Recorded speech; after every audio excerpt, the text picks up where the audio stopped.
Affirmative, Top Gun 556, fly heading 040, maintain 16,000, report field in sight.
Good morning, good afternoon, and good evening, ladies and gentlemen, depending on where you are. I'm terribly sorry for the delay. I would be surprised when we start without that once. But we have a special match today. And this is just because two teams which are competing against each other tonight are coming from the same squad. And this makes things a little bit difficult because the team needs to, let's say, set 12 pilots tonight. And they were a little bit short of pilots. We needed to organize a little bit. You're going to see how we did that. So my apologies on behalf of both teams and also myself. I would be grateful if you guys could give me a sign if you're hearing me well, if the microphone, music, everything is working well for you, and also if there is any kind of disruption or bad quality of voice and video, please let me know at any time of the stream tonight. So as you see, the teams are getting into the server, and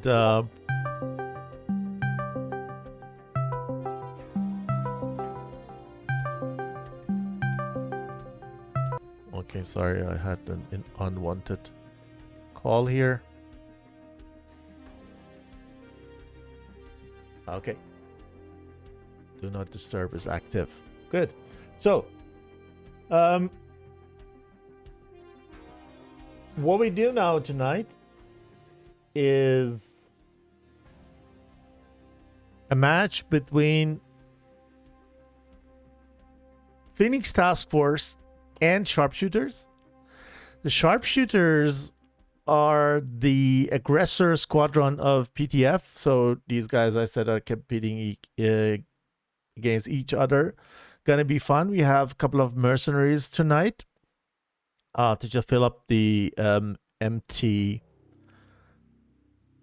slots. Later on, Alpha Whiskey is gonna join us, probably from the middle of the stream, somewhere, maybe, I hope, from the beginning of second round. Would be great. But for now, I'm alone here, and you will have the chance to just also take advantage of Alpha Whiskey's commentation, and hopefully later on we can also use some more resources like TagView to just show you a little bit more of what's happened during the both rounds. So with that, let me introduce the ATO4 to you guys while these people are taking their aircrafts. We have, for tonight, both teams have decided to fly the ATO4, or Air Tasking Order 4. This is a pure air-to-air task. Means that we have 6v6 air-to-air unlimited weapons. Unlimited means that they can take whatever they want from type of missiles. Okay, they're not allowed to take air-to-ground missiles or TALs or anything, but whatever they want, air-to-air, and as many as they want. We are going to be in Caucasus. We're gonna fly between Tbilisi and Sukhumi. We're gonna have daytime, but it's rainy and overcast. But the good thing is we have AVAX. I think we saw that in the first semi-final match at weekend. This is the second semi-final match.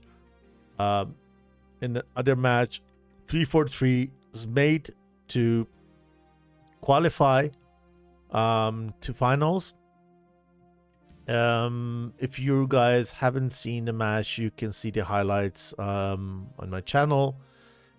And we are going to have the decision tonight. Is it PTF or is it Sharpshooters, which is gonna proceed to the next round or into the finals, and then confront 343 KU, the Japanese naval team, which is going to be a great final. So let me check who is going to fly red and who is going to fly blue.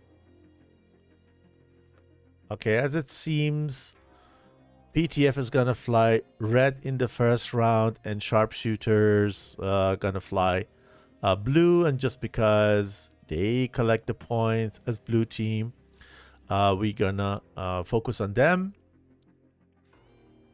because there are certain tasks they need to fulfill to collect points.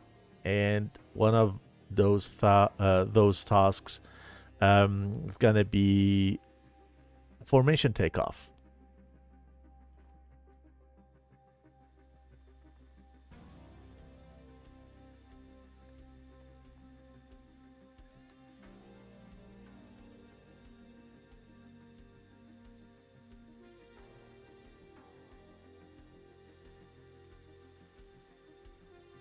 What do we see here?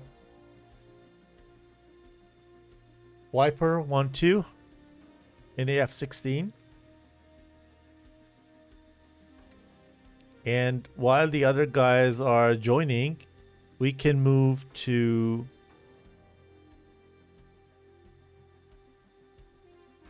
the score page, and I can then tell you what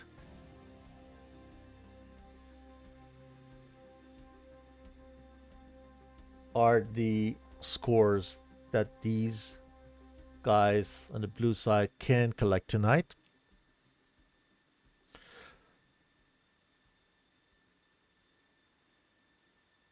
So for the ATO4, we have the following scores table. The formation takeoff with minimum 2 ships will bring 5 points. And when we say formation takeoff, we mean lift off within 2 seconds.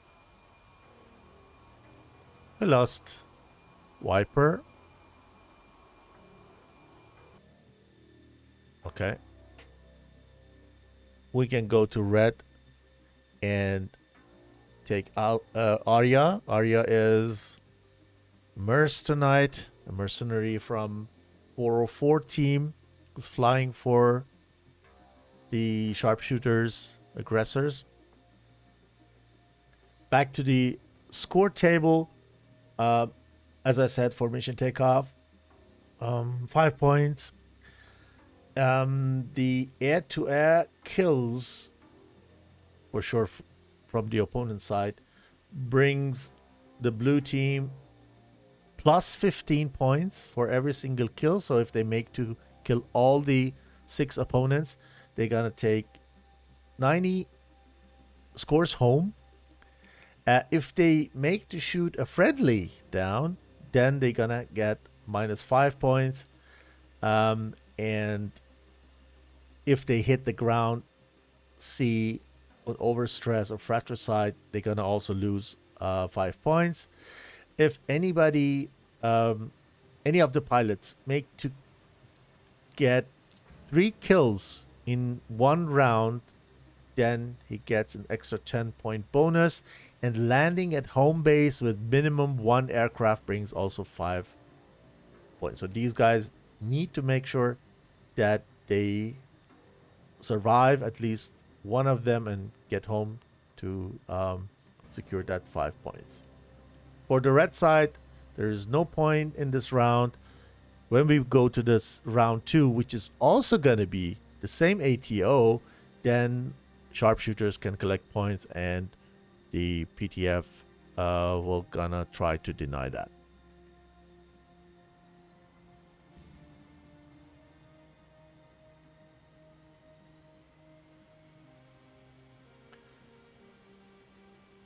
Okay.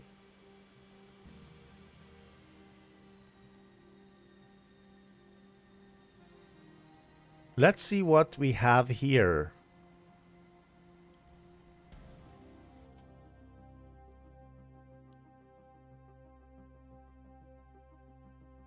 On the blue side, we have Gory in F-16.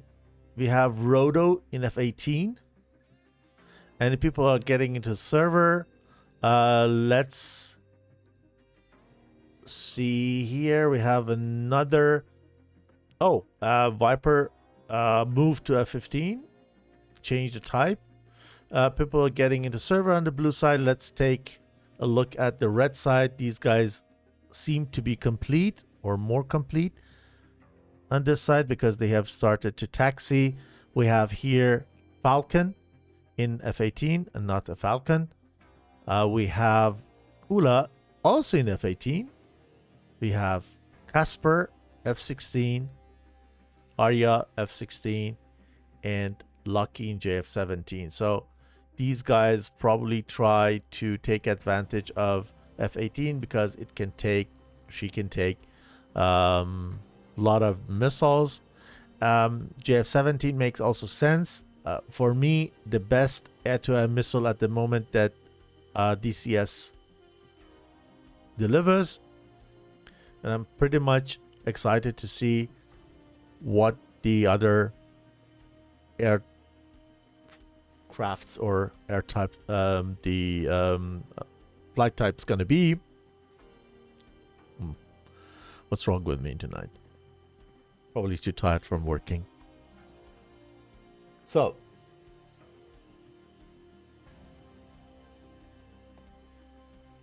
we need to wait.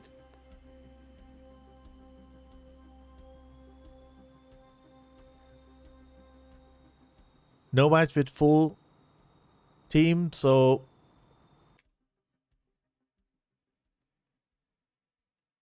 it was also probably difficult to organize and administrate and manage with the mercenaries, so that's why we had a little bit of delay.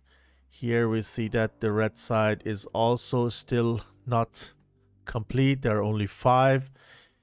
Maybe they have split it 6v4 into 5v5. I'm gonna balance that this way. Can't do that. No rules is against this, and it could be that we are going to see a 5v5 here.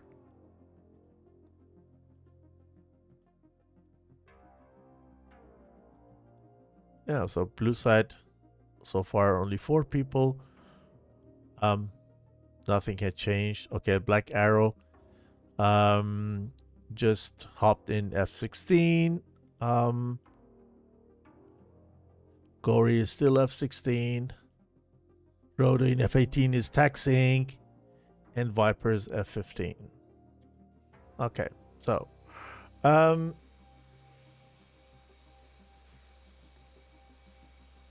nice livery and helmet and everything. I like it, especially the pilot uniform. Nice. So let's take the opportunity and name our sponsors. Without them, this tournament wouldn't happen. They are Fox3 Managed Services, which is a provider of ready-to-play DCS multiply servers, and TACView, which we use very often on a daily basis to debrief the missions that we fly, the matches and the streams that we fly, to bring that to the next level. It's the best, or one of the best tools I know that you could take advantage of when you fly DCS, especially when you want to improve your skills and also do things like debriefing and briefing for your tactical plans. We're going to use that. If anybody hasn't seen it yet, we're going to use it between the 2 rounds in the short break to just go through the first round, debrief it, and also show the scenes that we may have missed, because things happen very quickly, very fast when these gentlemen get closer to each other, and they gonna be very aggressive, and then it can be that things happen on different corner of the combat zone that we cannot capture at all time.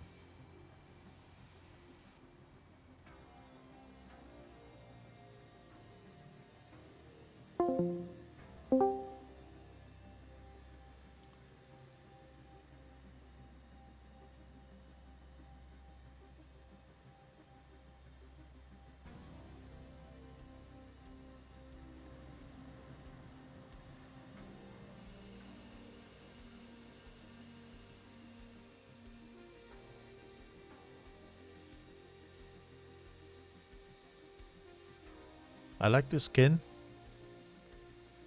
It's nice.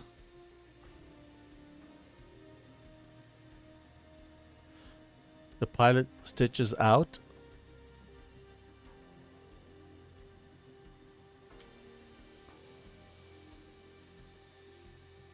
Same for F-16.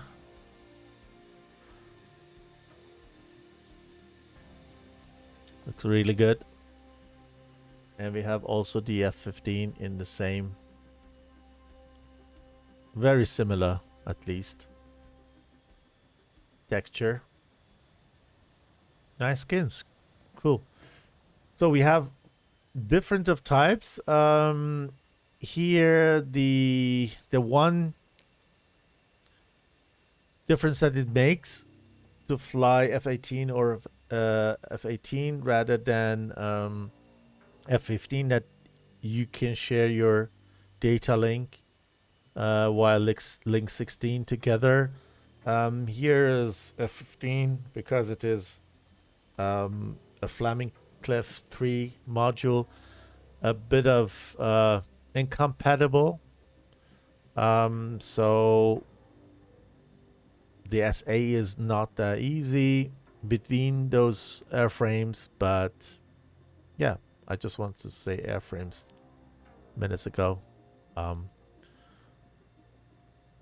But probably I'm too tired and I can't remember words. So yeah, so this airframe is you need to communicate with the others to just keep a better SA because you don't share the data link with them. 4 people on this side, and let me see how many people we are on the other side. Red side is ready, means that they should be either complete or no, they are 5. So they are complete with 5. They won't get a 6th guy because they are short in pilots, and it can be that they decide to just fly versus 4 people from the blue team, which kind of surprises me. I'm gonna ask this.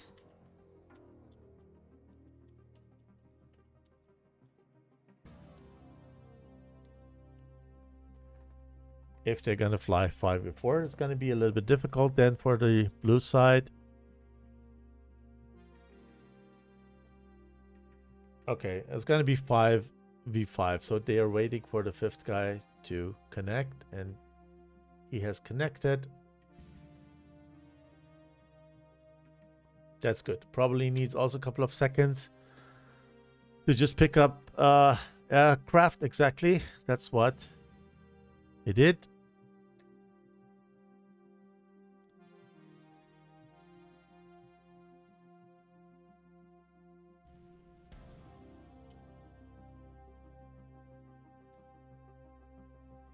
Okay, so we will let him do that. This is Cadet Aryaman from Iriaf, also a mercenary in F-16. Welcome. And we're gonna watch you. So, hello to the new people in the stream. In case you are not informed, we are in Tbilisi and we are waiting for Aryaman to load out and taxi to complete the blue side. Tonight we were supposed to have a 6v6 fight, but because of some pilot shortages, and that we needed to just finish this second semi-final during the week, we probably see a 5v5 match here. This is also maybe because of the fact that both teams are coming from the same squadron, so they have agreed on this. I think that is no problem when you do it internally. For us, it makes this long waiting also a little bit shorter in total, that the total stream time is going to be a little bit shorter. The more aircrafts you have, the longer the round usually takes. Teams are more aggressive because of their number, but then as soon as one or two from one side get killed, then the rest goes very fast. And we saw that it is not only the case that the one who gets the first kills gonna win. We saw that in the match at weekend that 343 made to turn a 4v6 situation into a 4v2 situation, and then at the end also came out of the round, one of those rounds with 3 pilots still remaining. So it's going to be very, very interesting to watch how this match works. The winner of the match tonight is going to go to final and going to meet 343 KU there, which then they fight for the first and second place of the tournament.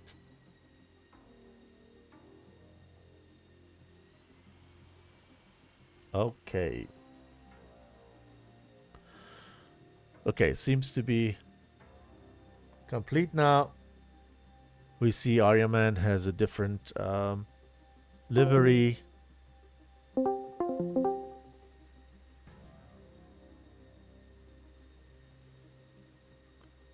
This is a fictional Asia Minor livery for IIAF, or Imperial Iranian Air Force. Looks good. It never happened. Iran ordered 160 F-16A in 1978, I think, and not even a single one was delivered. These went then later to other countries as Iran canceled the order. So maybe that's why we have, or we are seeing, this fictional livery tonight.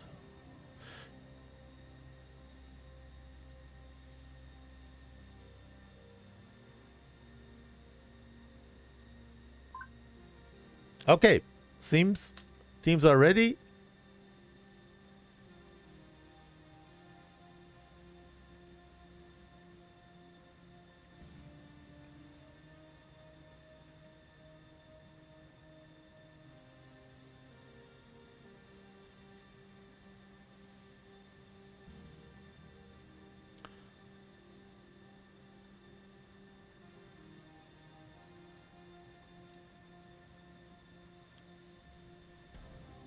Just asking if they're ready.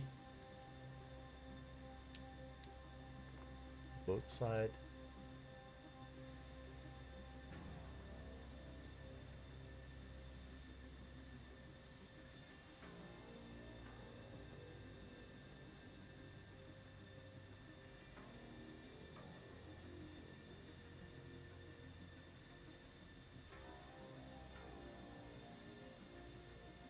Okay, they need 1 minute. You know. Good, so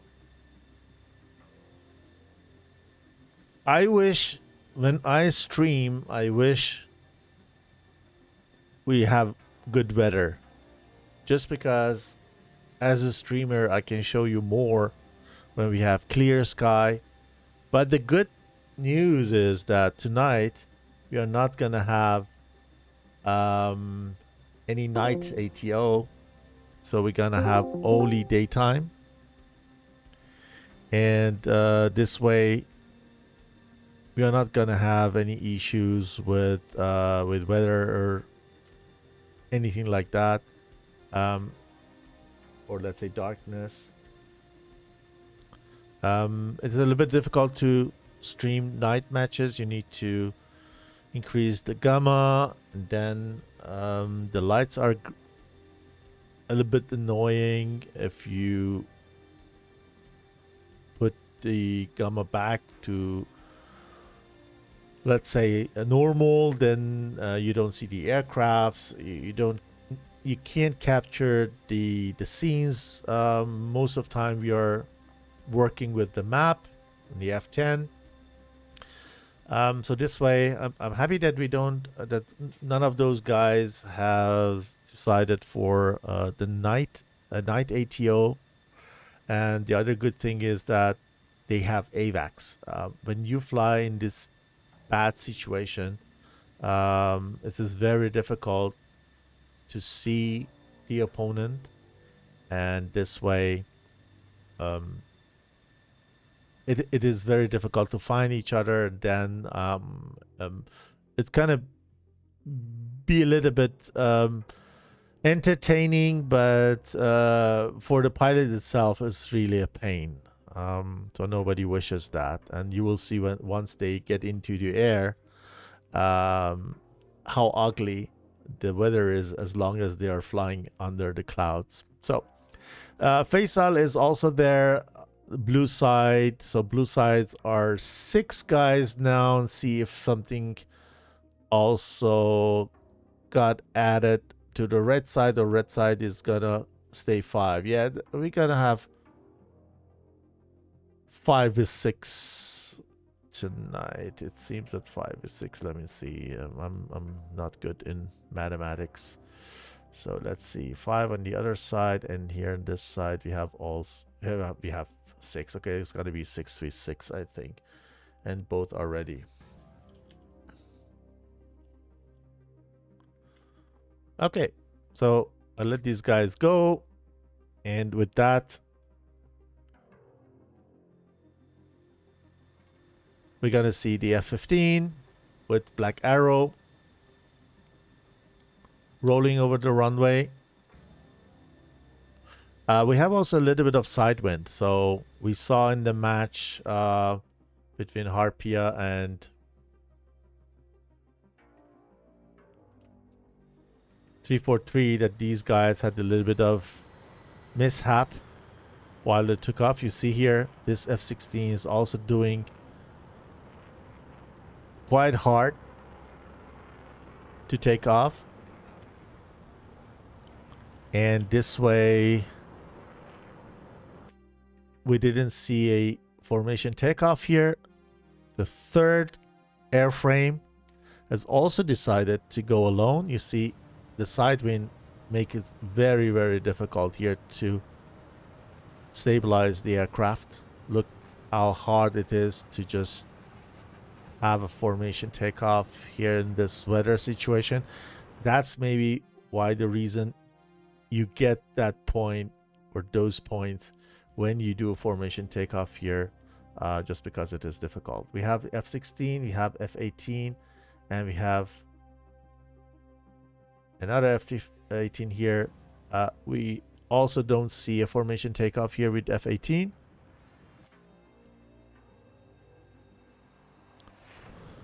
Probably the last 2 guys gonna do that. Let's see if yes. We have the F-16 here and another F-16 here. I think they have just thought, hey, let's take off. Let's do not risk. We don't want to risk for those points. Let's take off individually in sequences. Make sure that all airframes are in the air rather than having a mishap and lose one of those airframes on the ground, even though they are allowed to take another aircraft when anything happens before they have lost the contact to the runway. As long as you're on the runway, your wheels are still on the runway, if something happens, you're allowed to take another aircraft and respawn. But they don't want to risk. Look how hard it is. The aircraft swings, but in the air, all 6. Okay, let's take a look and see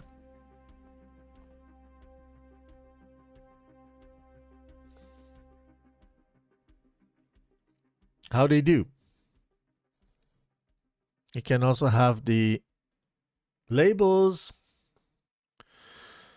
So we have the Viper in F-15. At the tip of the spear. And then we have a formation. I can't name it yet. We'll see when they have joined or formed the formation. On the other side, the formation is clear. We have one F-16, one F-18, and a 2-ship with a battle spread at the tip of the spear.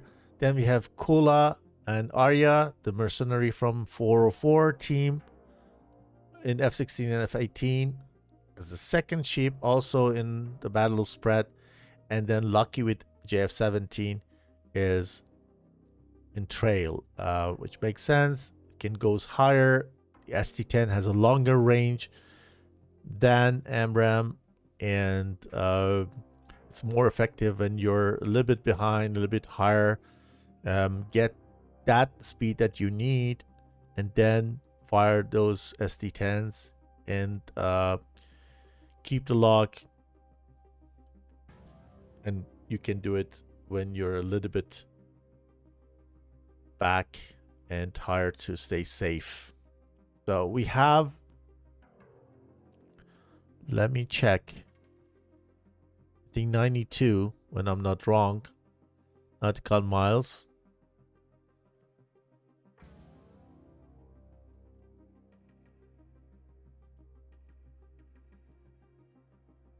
Why doesn't it work?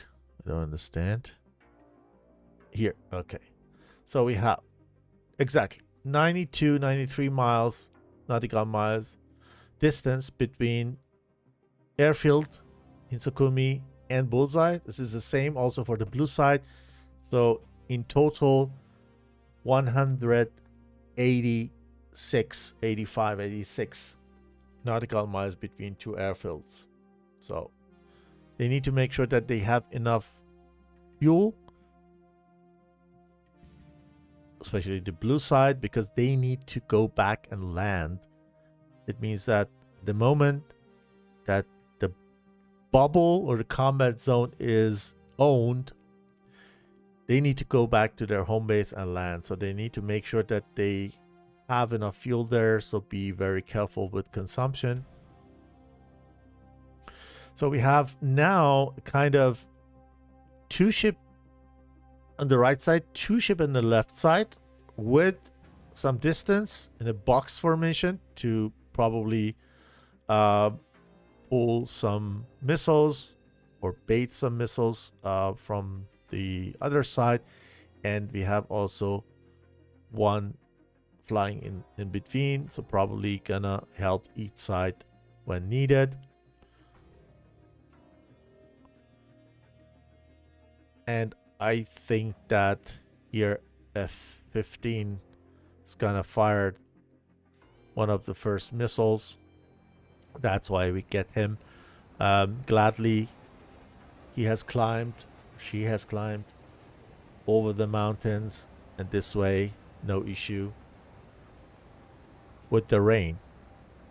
The weather down there is quite ugly. So, when we are flying BVR, so beyond visual range, we make sure we go high because we are safe in the distance.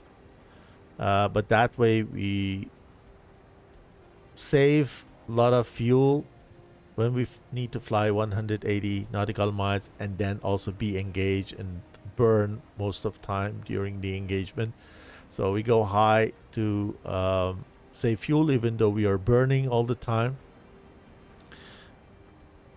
So till we are BVR, we gotta stay over the clouds for sure. Once we get closer to the bandits or to the enemies, then we go lower. Yeah, as I expected, here the first AMRAAM goes off the rail. We have a separation, probably he's on Casper. We have a separation of, at that time of shot, I think 35 miles or something. This missile has been shot with a high speed, about 1,000 nautical miles. It's round about 1.6 Mach of speed in that altitude.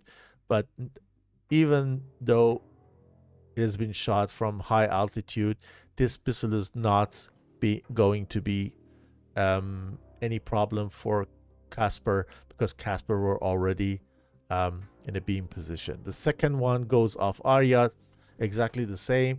This missile is actually the 90 degrees aspect, tail aspect to Arya, probably is notched already, or is not gonna make any harm.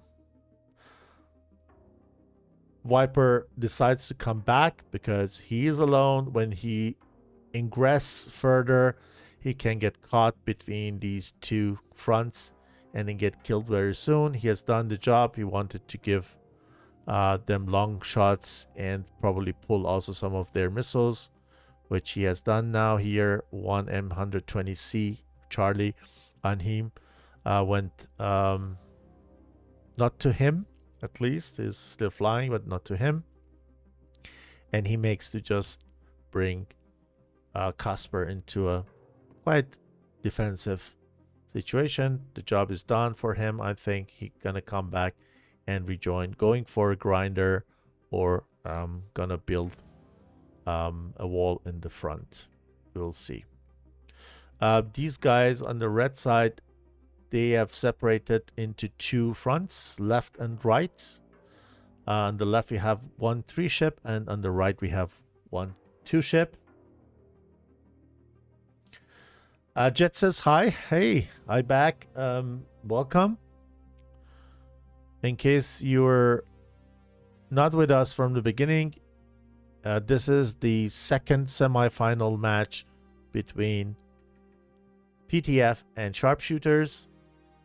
The winner gonna face 343 KU in the finals, so this match is pretty much important, even though both teams are coming from the same squadron. So here we have a missile exchange between Black Arrow in F-16 and Falcon in F-18C. Both missiles were shot from very long distance. They are not going to do anything. In fact, Black Arrow is descending. Falcon is actually in a 90-degree position, has just put the missile on his 3-9 line, and this way the missile needs to travel in a direction that needs to pull a bit of G, and then it doesn't burn any longer, and this way gonna lose a lot of energy. Here I see 120 here. I hope it was not meant for Falcon. The 120 is round about 9,000, and Falcon was also about 12,000. I think it was a fire unfriendly, but thankfully it was not successful. It would be a shame when we just have lost one to a friendly kill in the early phases, when you have a better SA than later.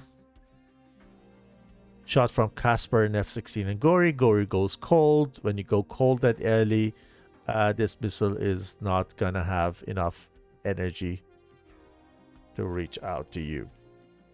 Very, very long shot from Rodo here. I don't know for whom, no matter for whom it was, either Casper, which are cold, or Lucky, which is very far away. This is not a good shot. My eyes, face out from behind, also very long distance. AIM-RAM is not flying that far and that powerful.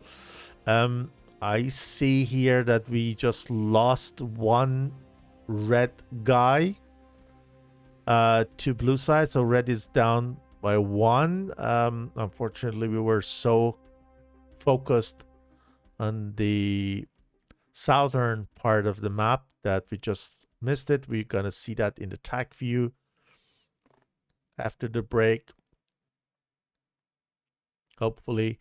And the blue side is still 6, so they have built 2 3-ship elements, and put the pressure on the red. So blue needs to be aggressive now because they are more by 2. Oh no, sorry. Here we have the 5th. So, probably I just missed the 5th guy somewhere. They were overlapped with all these labels. Is somehow difficult to recognize it as a missile name or as a pilot name. So my bad. No loss here, so we didn't miss anything. That's good. So this is a better shot here from Faisal, but even though he shoots once Kula has already decided to go cold, so this way we're not gonna see a kill here. Teams are doing very well. I'm a little bit afraid of Arya here.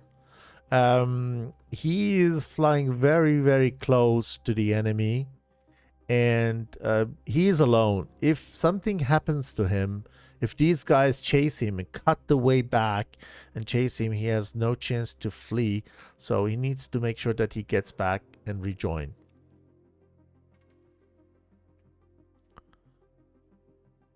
Missile flying around, but none of them are really dangerous, exactly like the one from Rodo. This is too far. This is for AMRAAM. 14 nautical miles of shot is very long.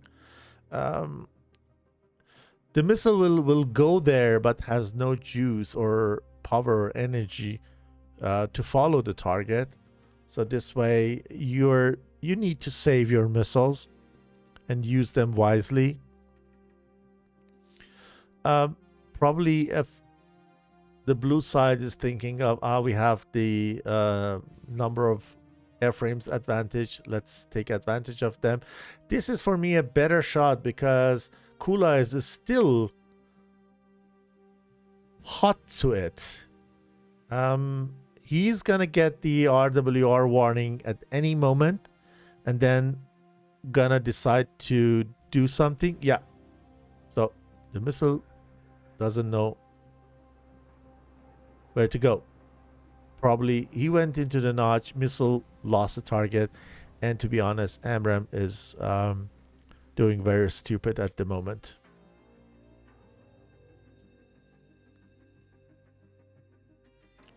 We have, oh, now I can't be sure that we just lost one red guy here. So we have now 4 on the red side and 6 on the blue side. It makes it a little bit difficult for the red side, but it's not decided yet. We saw at weekend how you can turn 4v6 situation into 4v2 and then at the end win the round. So it doesn't say anything. We need to wait and see how it goes. So here for me, here Falcon needs to fire on Black Arrow. What he does, very well done. The one from Aryaman is probably got notched or defeated already. Let's see. Oh, he has just shot 2, 1 for each, and this one for me is a little bit better because it is higher, and high is dangerous, but here Aryaman did very well, and even though he was high, he made to outrun that missile. Still 6 on this side, but again we lost another one guy on the red side, and we miss all those kills, unfortunately, because we're watching another scene in here. I would say also high target because I can see it, but I have the feeling that he is still high. I can hear the engines.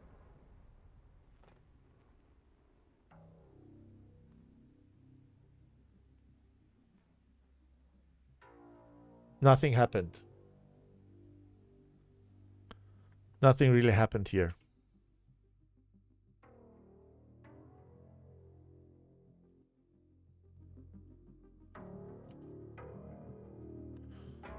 Okay, let's see here. I think that Black Arrow at any moment's gonna fire something. Oh, he has one AMRAAM left. Maybe this is the last one. He gets into the clouds. They don't see each other. Even though they are very close, they have no eye contact because it is misty. And he makes to take advantage of that and hit Kula. But Kula didn't take any damage apparently. He's hit, but no damage apparently. I saw some splash or some fire. He is naked. And we got also a merge situation here down there. Let's see how Faisal is doing. Faisal's shot. It's going to be a better shot, but misses the target.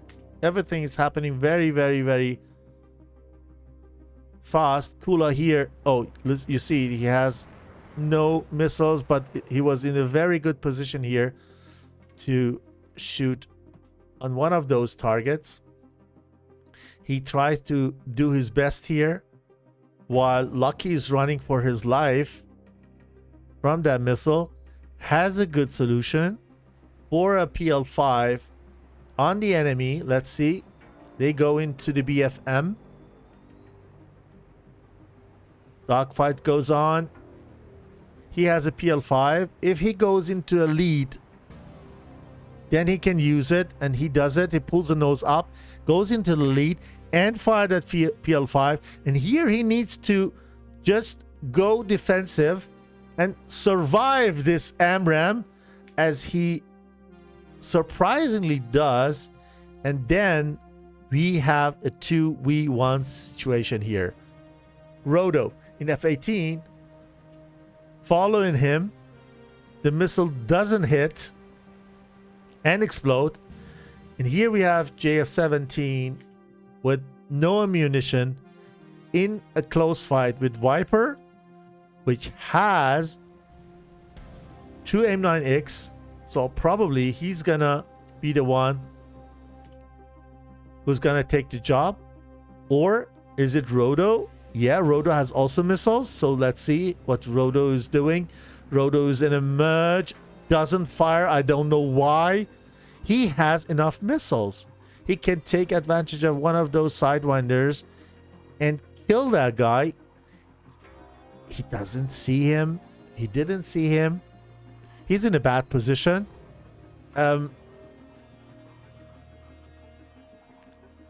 He probably missed the target. And it is difficult. Look what these pilots are seeing. I'm going to take the Lucky here and give you a little bit of pilot sight. Okay, now in that moment it's a bit more clear in the sky, but when you get into the clouds and it is raining, it's quite bad. Roto is not aware of the JF-17 behind him because cleverly he didn't maintain a lock on him. So he didn't tell him, hey, I'm here. I'm on your 6. I have a lock on you and I'm gonna kill you at any moment. Look how dirty the situation is. Rain, cloud, misty weather, overcast. It is difficult to fly here, guys. Believe me, not easy. Now, up there, Kulas is still busy. They just kept them busy for such long time. And at this moment, he takes one AMRAAM from F-15C. So now we have a 3v1 situation. Let's see what we have here. No armaments. Viper. Black Arrow is also already Winchester.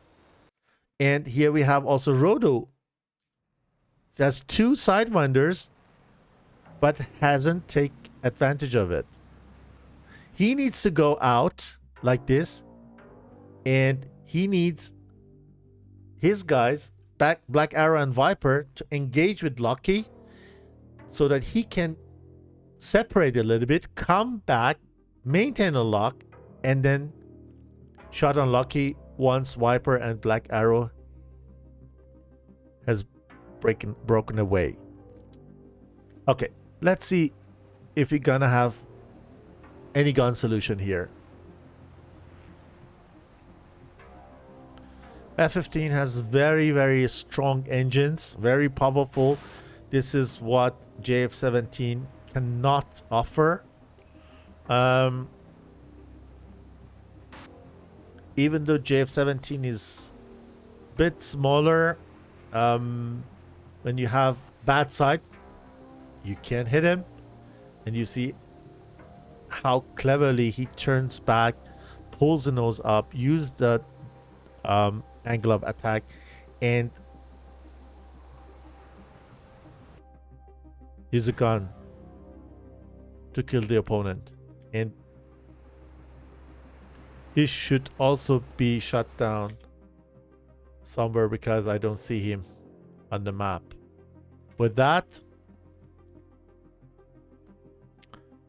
with blue side, I would say has done the job. The only thing is the F-15 is still flyable. He's still flyable. We don't see him on the map, but as long as he's flyable, and this is really okay, you guys may say, okay, we have seen F-15 flying also with one wing. In reality, yes, it is possible. But if you're so effective with one wing that you can chase and fly that easily, that be a danger or a threat for other aircrafts, I'm not sure. Probably you just can somehow control the jet and bring home. But in that case, Viper apparently decides to chase these guys. I can imagine that by the damage he has no avionics and tries to just look out and see if he can locate one of those guys and be a little bit dangerous, at least shoot one of them down.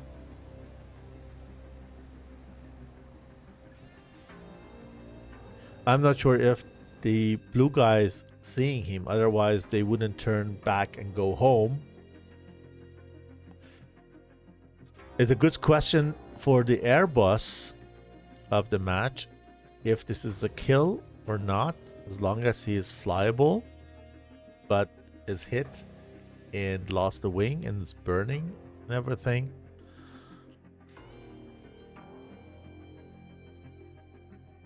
And what happens if they just leave the bubble, because there is a bubble around the bullseye, and then once you leave the bubble you cannot come back.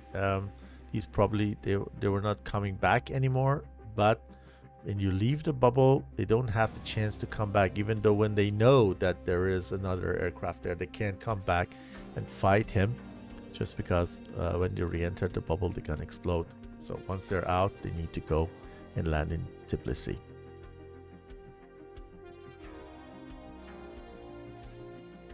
Interesting. It took very long in the start phase, but then it was rather quick. Considering that the blue side had one pilot more, it was an easier job for them. But nevertheless, Red also did a good job. It's also a little bit difficult. I mean, at this point of time, you need to decide, okay, it's difficult when two teams of same squadron fight against each other. I don't want to say that they didn't have the effort, or there was anything, but either way, somehow you want your better team to proceed to final. This is for sure. And I know that the guys in the blue team from PTF are kind of team A, and the team B had a lot of mercenaries. So this way I think that the team A was a bit maybe stronger. They were also one aircraft in advantage. They were 6 versus 5. So the result doesn't surprise me. But we need to wait and see what happens in the second round. Just because the landing has also points, and this guy needs to come back and land at their home base, we cannot restart the server. We need to wait and watch these guys landing. So I give you a little bit of outside view. They are flying over the clouds, so it is more pleasant to watch than in the soup down there.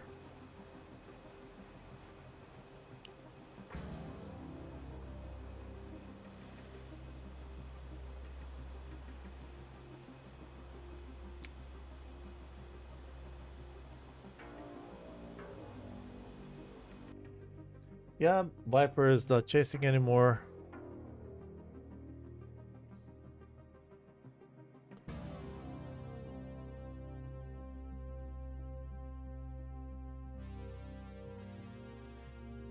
And for your information, guys, we are kind of live.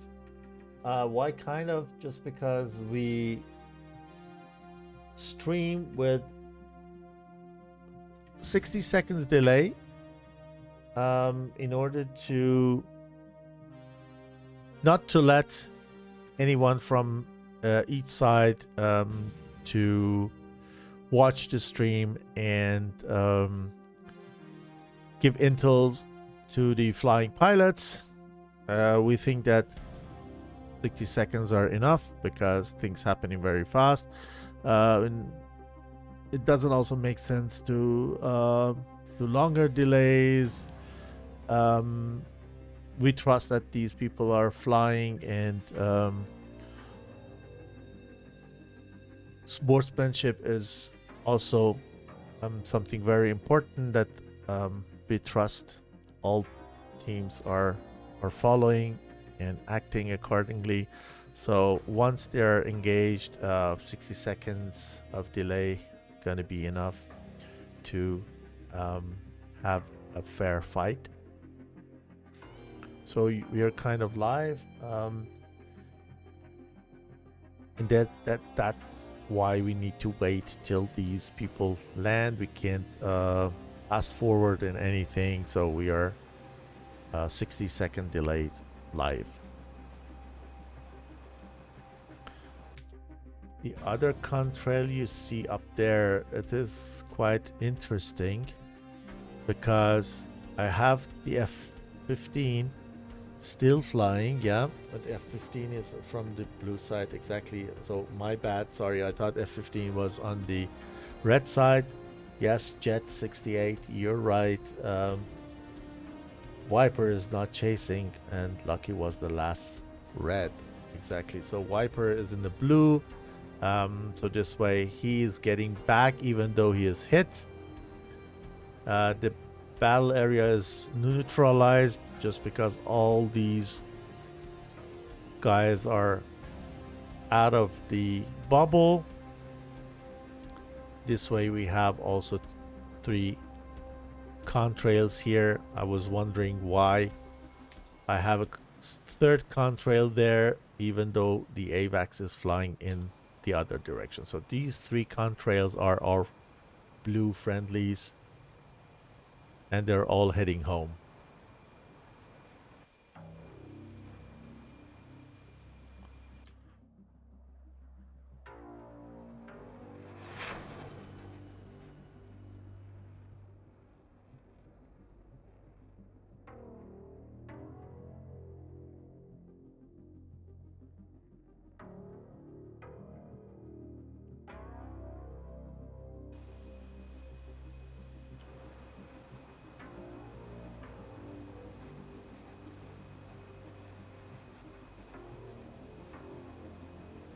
Okay, F-18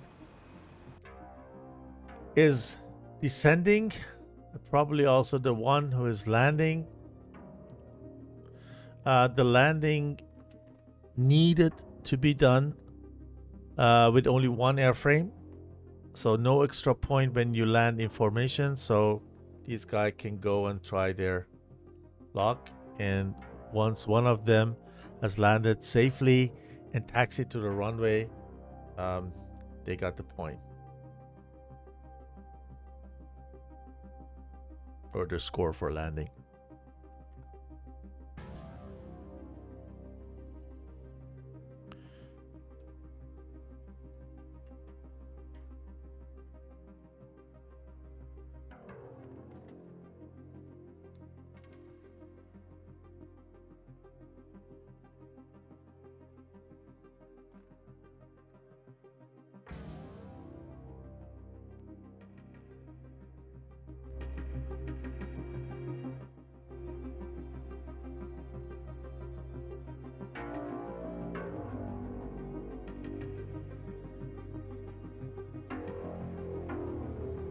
Okay, it gets ugly again.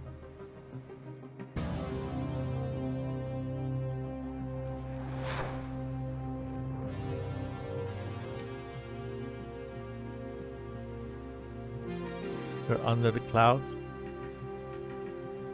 Very difficult to land in this situation. You need to find the runway. You need to use your instruments.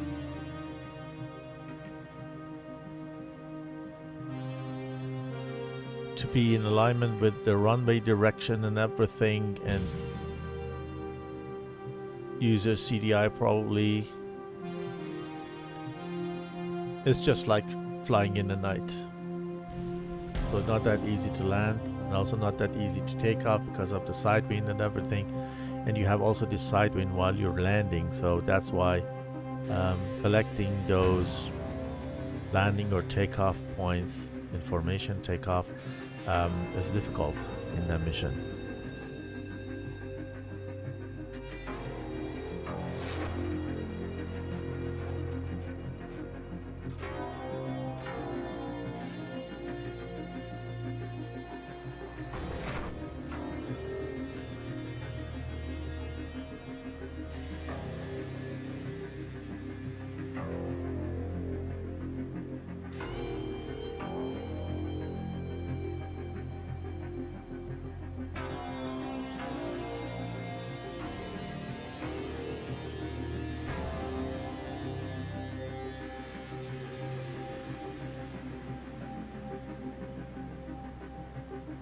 Write in the chat if you guys also fly competitive. If not, this is for me an interesting part of tactical flying. When you're interested in air to air or even air to ground, the ACES tournament is the perfect platform for you, just because we have different tasks to fulfill. Okay, the gears go out. Yeah, the difference between ACES tournament and maybe other tournaments that we are having for DCS, like TAC, SATAL, and so on, is that we have here in the ACES tournament also some air-to-ground tasks to fulfill. So in this phase, when we go, we see the burning F-15 in the background. Most of the tournaments that we see are based on air-to-air tasks. So there are 4v4, 6v6, 8v8, air-to-air. Here, even though we don't see an air-to-ground task here today, because the elimination, or let's say knockout round where we are at, is just made the way that we have only missions to fly or air tasking orders to fly, which are only air to air, just because of the nature of that. But in the group phase, we could choose between air-to-air, pure air-to-air, or mixed air-to-ground missions, with every team just picked one ATO for the round that he was flying blue, and this way could dictate the scenario to the opponent, and in the next round the opponent went into the blue and dictated the task scenario to the other side. So this way, squadrons which have not only air-to-air pilots but also air-to-ground pilots who are much more interested in these kind of tasks can also combine or build a team and get into the tournament and be active. No matter what skill you are, there are different teams with different skills in the tournament. You have the chance to just get into combat with the team of your skill, or even better, to just improve yours. So very, very interesting platform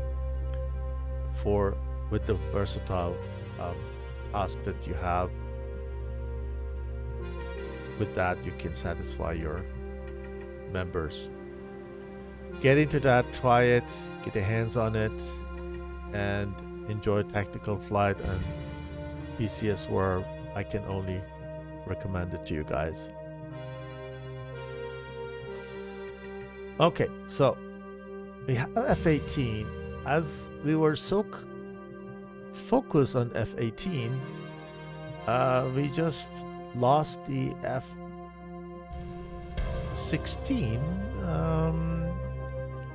Probably here. This is the F-15 which has landed, but probably we lost F-16 to lack of fuel somewhere. I hope he didn't crash. We can see it in the TAC view.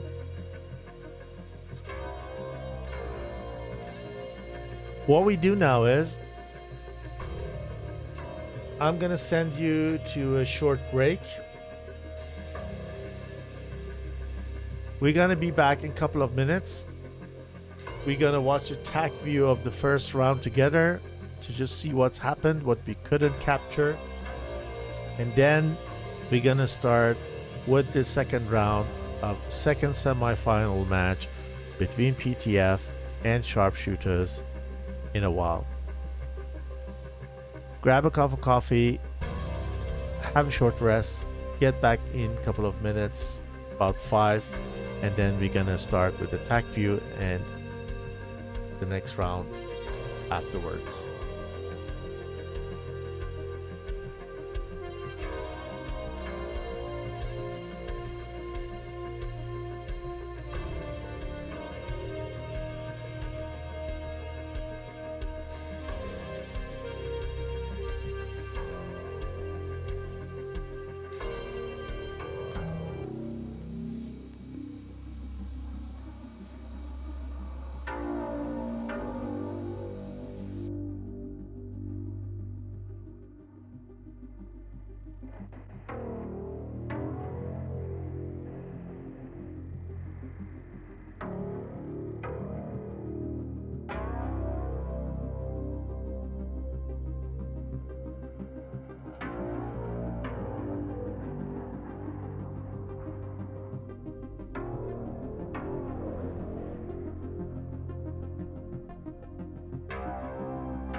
Gun 556, fly heading 040, maintain 16,000, report field in sight.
Contact the tower at 60 and me at 3000.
Okay, guys, we are back with the TAC view session. We got the TAC view between the rounds, and we have the opportunity to see once again how these two teams did, and probably we're gonna catch also the scenes that we have missed. We have the possibility to have the real-time telemetry in TACView, but I was not sure if it is running on that server, so we do that afterwards. So this file comes from server, we open it in TACView, and this is what makes TACView incredibly suitable for debriefing of a flight, what we're doing at the moment. So we just fast forward to just save time. Again, into the first action.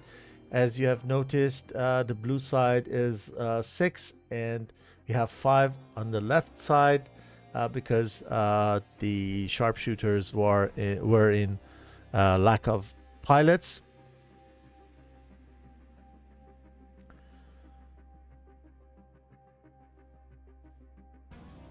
So what we just let it play, and then we can just see where we just pause to take a better look here. What we saw here first was that Viper in F-15 went quite high, 35-ish thousand, and fired the first AMRAAMs on the right flank of the red side. That just brought these guys into a semi defensive position.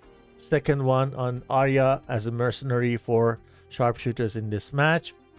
And then once he has the feeling, okay, King gets a little bit dangerous, because when he proceeds and fly in, he's gonna get caught between these two fronts. He comes back, and then the rest of 5 blue will get closer. This way we have the build of 2 elements on the left and the right side from red perspective. And here we have the missile exchange. The first missile exchange were not effective because they were getting shot from long ranges for my taste, or in a situation that was not efficient, just like firing on a cold target or a target which is already in a 3-9 line position to the missile. So like that here, where Falcon has just put the missile in the 3-9 line, and the missile is going over, or the altitude is so low that the missile loses so much energy that cannot fly to the target. So we have just a little bit of exchange here. Many missiles got exchange here. For example, this one was a better one from Gory and Lucky. The distance was shorter, but even though the speed was also okay, but because these guys were already to defensive at the same time as fired the missile at the same time, and work very well to just lose the altitude here.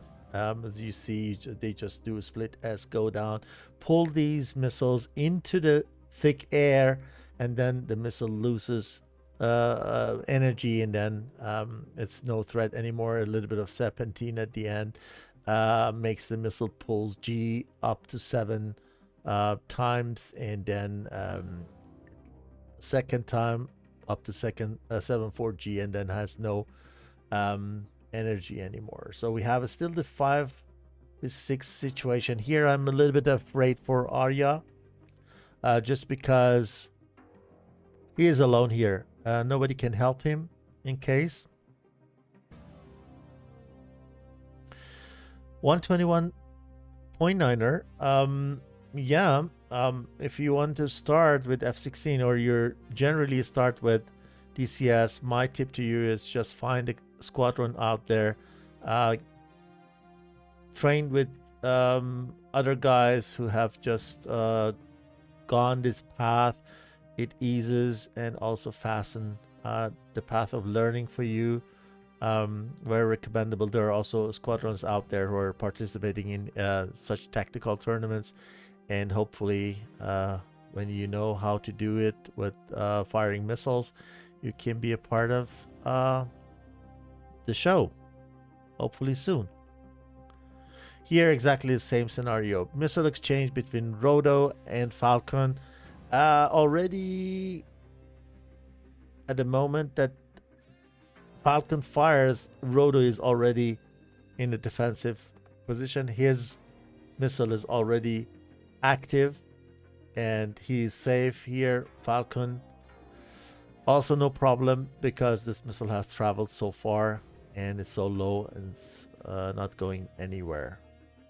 So let's see, we have just lost one guy up there. I think this is the moment that you just missed in the match. I think, was that Kula which we just missed? Here we have the Amram and Kula. No, it's no threat. And then somehow here I can't remember that we just lost one red. Is at this moment that we just lost one red. Let's see. This missile is also not doing anything because has no energy to pull the G at the last moment. I think we lose Casper. Yeah, Casper. We lost Casper here. To a very good shot from Viper. You see, Viper is 39,000 high and 2 Mach fast. Look at that. Look at that. He is so high and he's so fast that the Amram separates from him with 2 Mach initial speed. So this way, this AMRAAM makes to just go up to 4.9 Mach the little Phoenix, and then dive down with that speed from that altitude. And here Casper just miscalculated the danger. He was too close, it was too high, had no time, and the missile at the time of impact had somehow 3.5 Mach of speed. Jesus. So here we lost Casper, and this way we had a 6 V versus 4 situation. Because of the number of the airframes that we have on the blue side, they have an easier job to do grinder. They can be hot. It means that with the nose towards the enemy most of the time, while the red side spend a lot of time going cold and be no threat. When you see here at that moment, Kula is no threat, Lucky is no threat, Arya is no threat, Falcon is the only threat for the blue side, while 3 of the blue sides are already hot and are in the fire position. This is difficult. What I could recommend here, that all these 4 guys get together, build a cloud, and then try to just build to outnumber left or right to get kills and shorten the distance to the blue side. Missile exchange, Falcon, do a double tap on Black Arrow and Cadet Area Man, sorry. Very close here, very close, but Arya Man has just learned the lesson.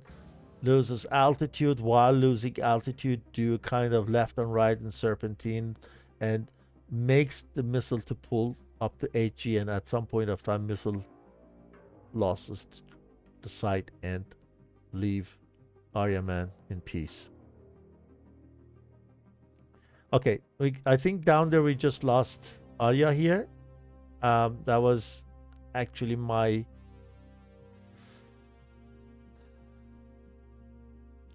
I could predict that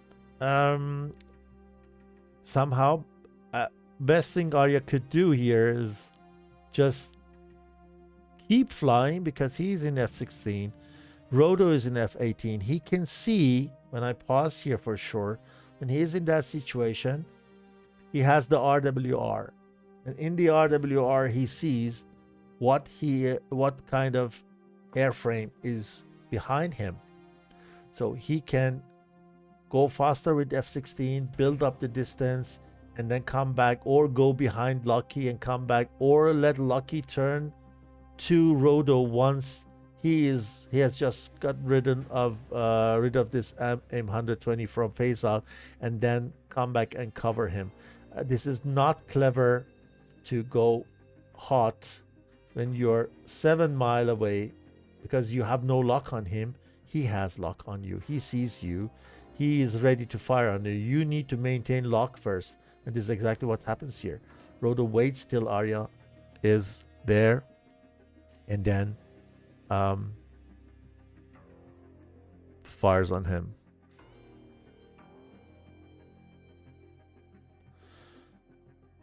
Okay, so we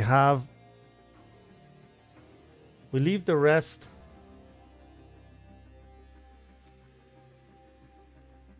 The guys are ready. We can follow up with the TAC view later on, once we are done with the second round. So we leave it here and go to the game, because the guys are ready on the runway and they want to take off and waiting for our go. So I just bring you back to DCS.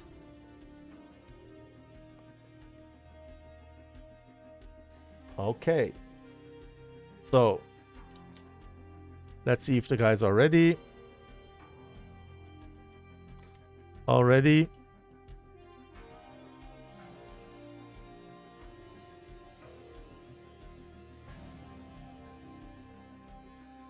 Okay, go. Let's take the blue side. It's a little bit better weather now because the clouds are moving. So they're lucky that the clouds are randomly not there, but they have this side wind. Look at that. The side wind is really a problem here. Look how the F-18 swings left and right. Hopefully they make it. Yes. I would say it's valid. We need to see what Airbus says. But we have a second one here. Oh, yeah, that's it. Exactly what can happen.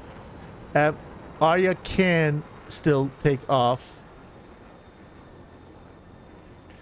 in another jet. So I write him that he can respawn and take another one because he hasn't lost the contact to runway. So this way he is able to take another aircraft and try his luck.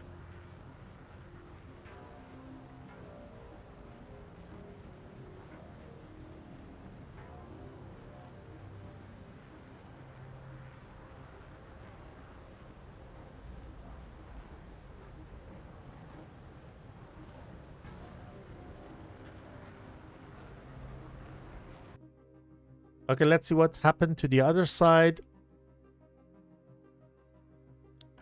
5 guys on this side.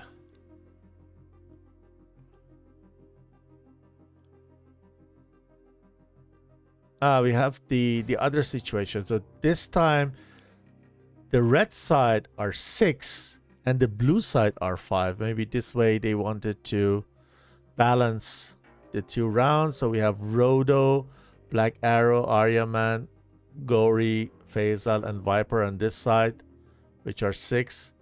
And then the blue side is here only 5. Arya has the chance to respawn. He does it. We see he is taxiing very quickly. Hasn't just spent any time, I think, to pick the skins or something. Maybe the skin was not helping him in the first round, so he has the default skin and tries to get up as soon as possible and help this guy. So we have here quite the same thing. 2 in battle spread at the tip, and 2 are following. Arya will join up, and on the other side we have kind of trail formation. So everybody is chasing the front guy. We're picking Arya Man here.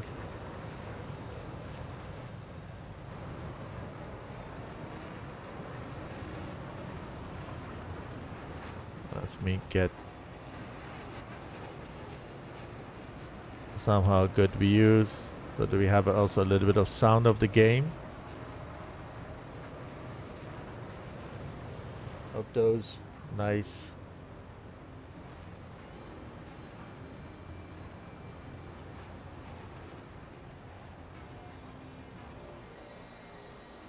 engines. This is Faisal on the red side,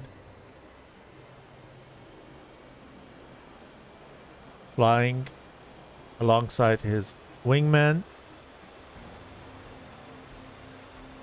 Guys, how is the audio? Sound volume level, music volume level, my microphone. Okay, time to get rid of the center tanks. The center tanks, the highest drag of everything that you can carry with you, especially on F-16. So it gets empty very quickly shortly after takeoff with afterburner. Once you're 25,000-30,000 feet high, it's empty, and the wise thing is to get rid of them.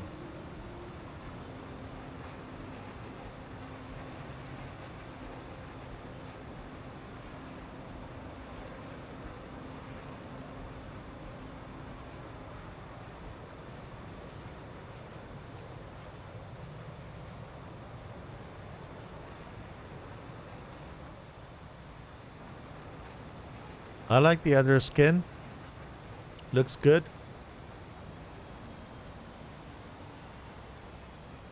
These guys join up. Let's have a look and see what's going on. So we just have now, from my perspective, 1, 2, 3, 2 ships on the red side. We wait to see how they separate. Again, go to the satellite mode that you see a bit better, I hope.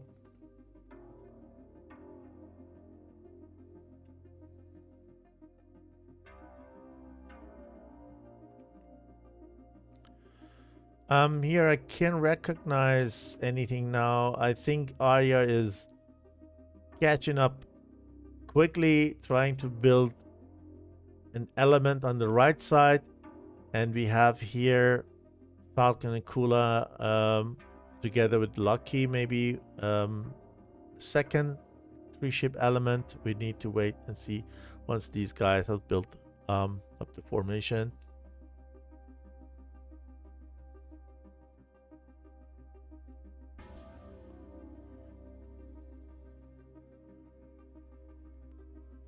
I pick the Arya Man again.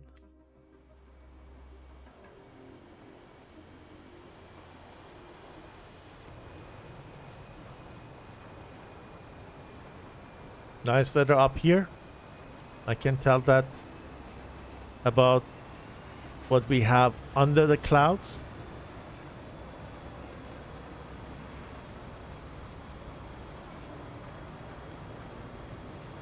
It's a bit long to fly.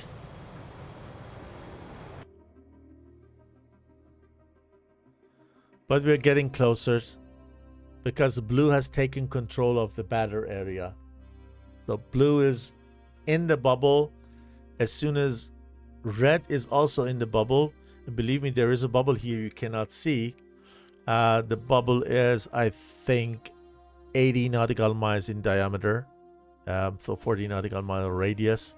So once red gets into the bubble, the battle area gets contested and the control of battle area is neutralized. The team who makes to bring down all the opponents will own the battle area and then won the match. If it is the blue side, they need to RTB or return to base, and the red side don't need because the red ones collect no points. They are aggressors here. And this fits very well.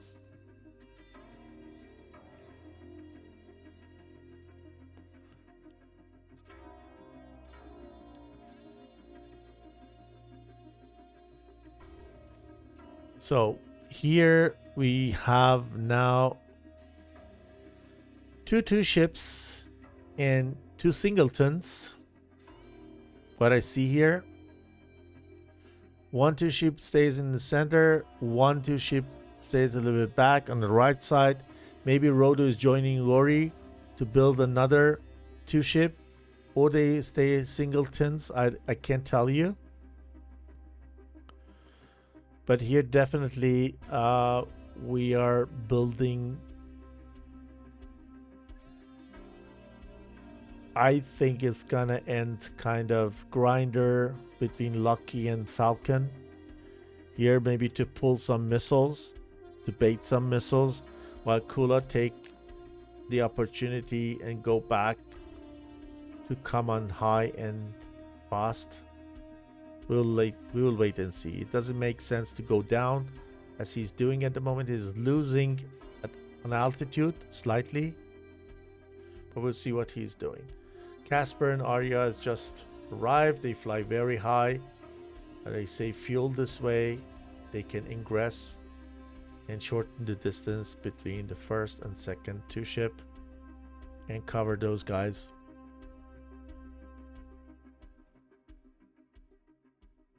They know that the red side has 1 pilot more, so probably Falcon is flying at the tip of the spear to bait some missiles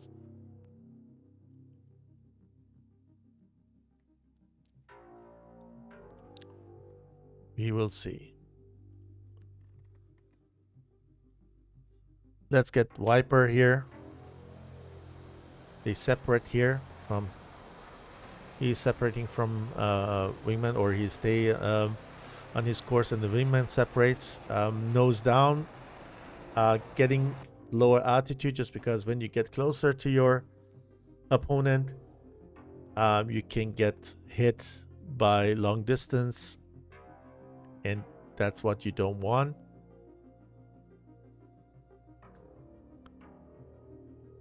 Falcon changes the bearing to left, not to fly directly into the threat. This way you can make sure that the long distance missiles get a bit tired.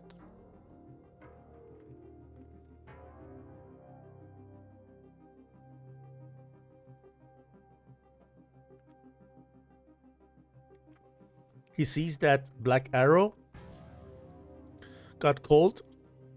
Viper is notching, probably doesn't see Viper at all on his SA, so he feels a little bit of threat here because cannot estimate the situation and comes back before it gets ugly. It is also a little bit difficult when you're flying F-18. You get very close and you're not fast enough, and you cannot evade the missile when you're high, when you're 20,000 feet high. These guys are very careful, the blue side. They know that they are in disadvantage of number of pilots. They are one less than the red side.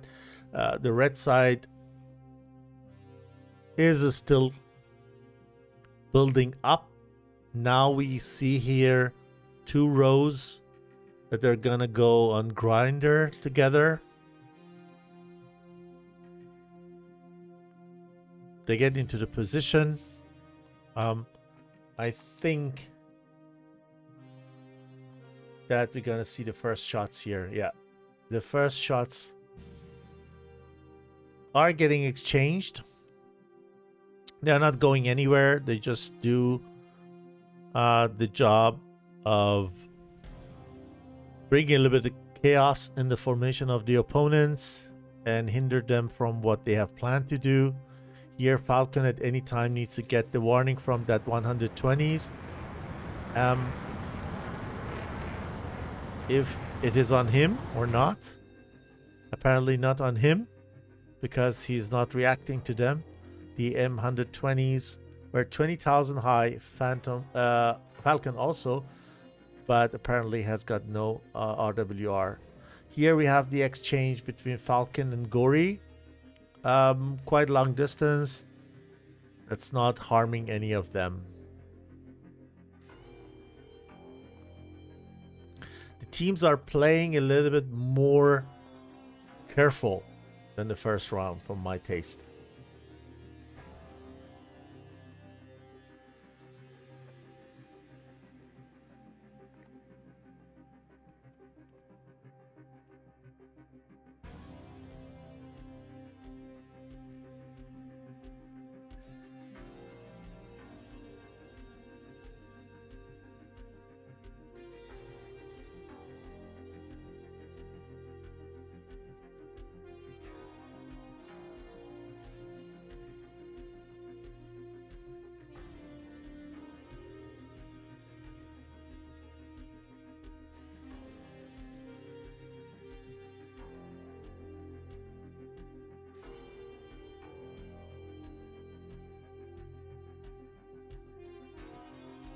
So another missile exchange here, or not an exchange, it's a missile from Rodo on Arya. Let's see how Arya is doing. He gets the RWR, knows that the missile is coming. Missile is coming from over the clouds. I don't hear his engine. Yes, I hear his engine. I hear and I see his afterburners, but I think the missile has no chance to catch him, because Arya is fast and the missile is slow. Very simple. Here we have this 120, not that juicy, but very high. And the target is also high. Even though it's not that fast, it could be a problem. But I think it flies over Gori. Gori 22,000 feet high. The missile 23,000 feet. I don't know why these AMRAAMs are not tracking. This ST-10 is a better stick to fire at the moment. Has more juice, flies further, and also not that easy to get rid of in comparison to AMRAAM. But as we see, even this is no problem. Okay, what do we have here? We have still 2, 4, 6 reds and 5 blues. Nothing has changed. We see missiles flying everywhere. These guys needs to be a little bit more careful once they're Winchester.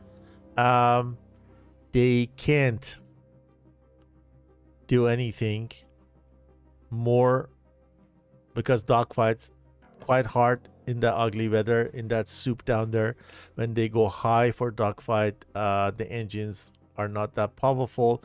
And I need to confess that this is not very easy, just because the sight is so bad when you look at how, in what situation these pilots are flying. You don't see the ground. You're always flying instrumental most of the time. Try not to hit the terrains and everything. So you are a little bit careful. You try to just fire those missiles from a longer distance than usual, to be on a safe side. And then this way, you waste kind of missiles. This is how many missiles have been flown away, but we have no casualties yet. Not yet. I like it somehow when the missiles fly and everyone is Winchester. They get together, they get into the BFM, ACM, whatever you call it. They get really dirty, and it is fun. I like to see more close engagement.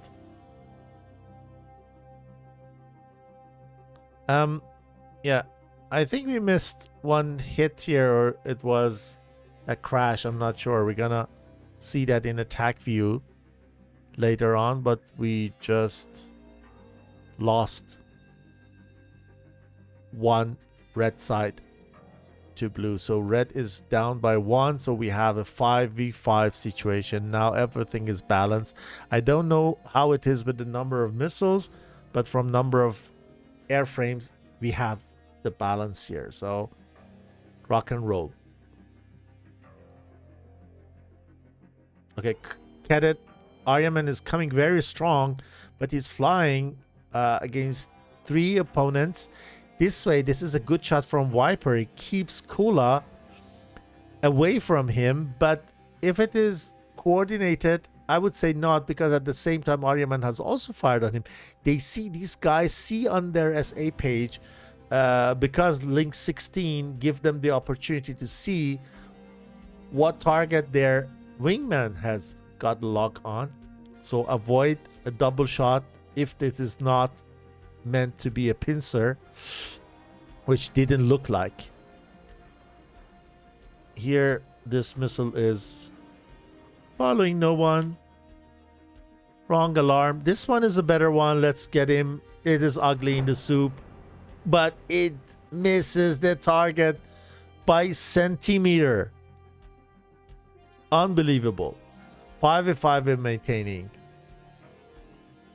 Has Lucky still one of those 4SC10? Yes, he has.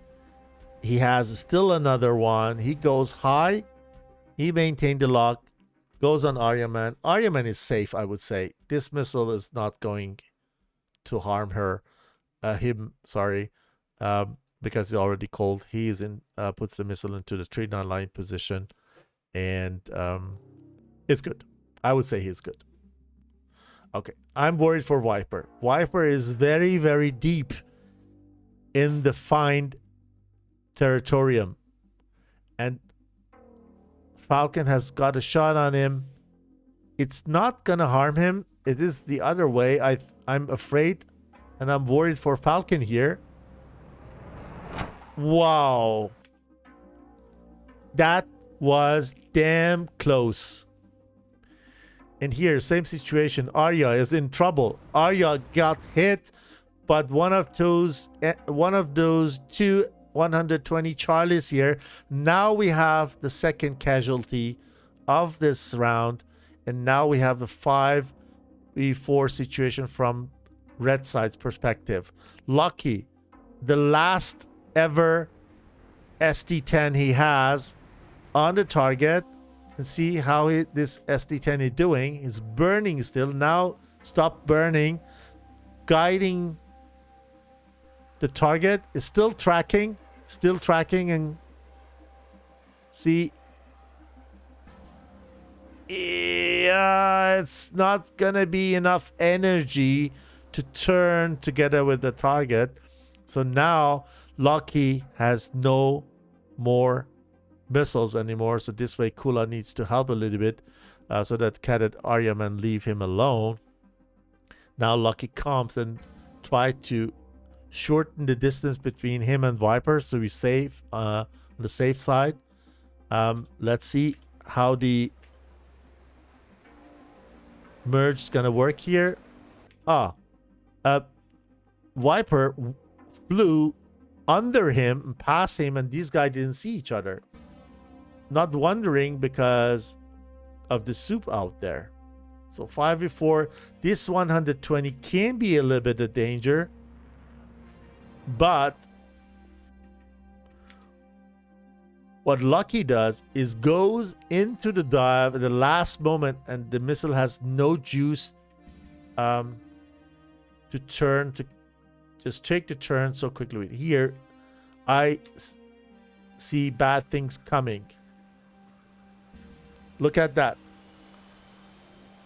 Kula got hit. He got hit. Is he flyable? He's still flyable. Another missile passes by.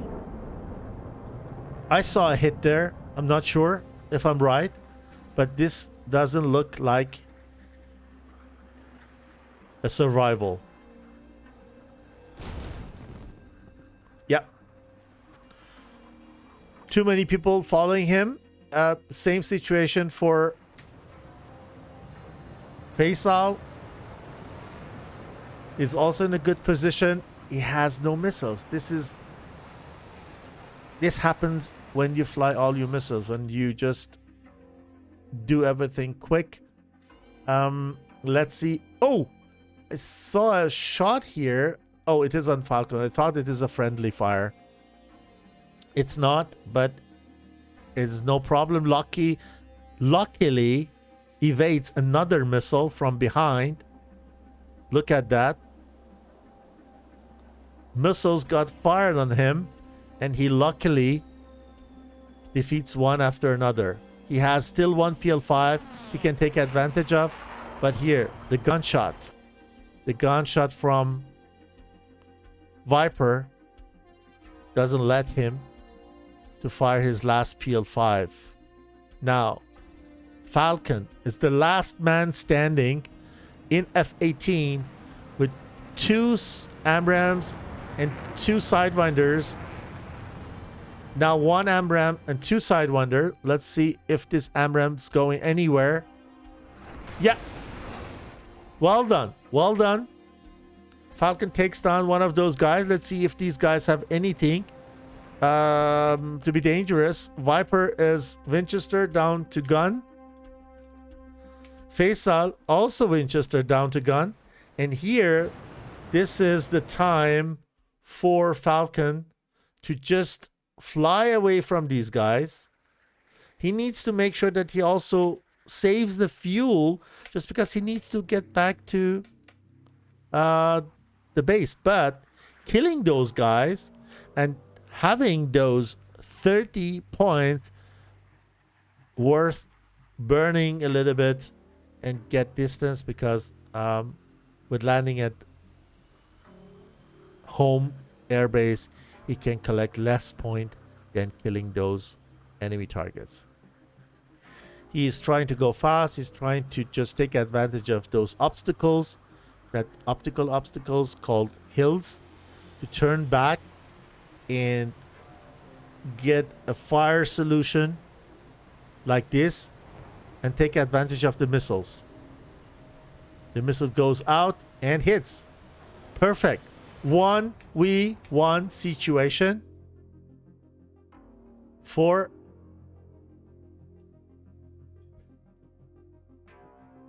Falcon in F-18. These guys need to find each other. What a round. What a round. I didn't expect that. Now, what is Faisal's doing? Faisal is flying away. I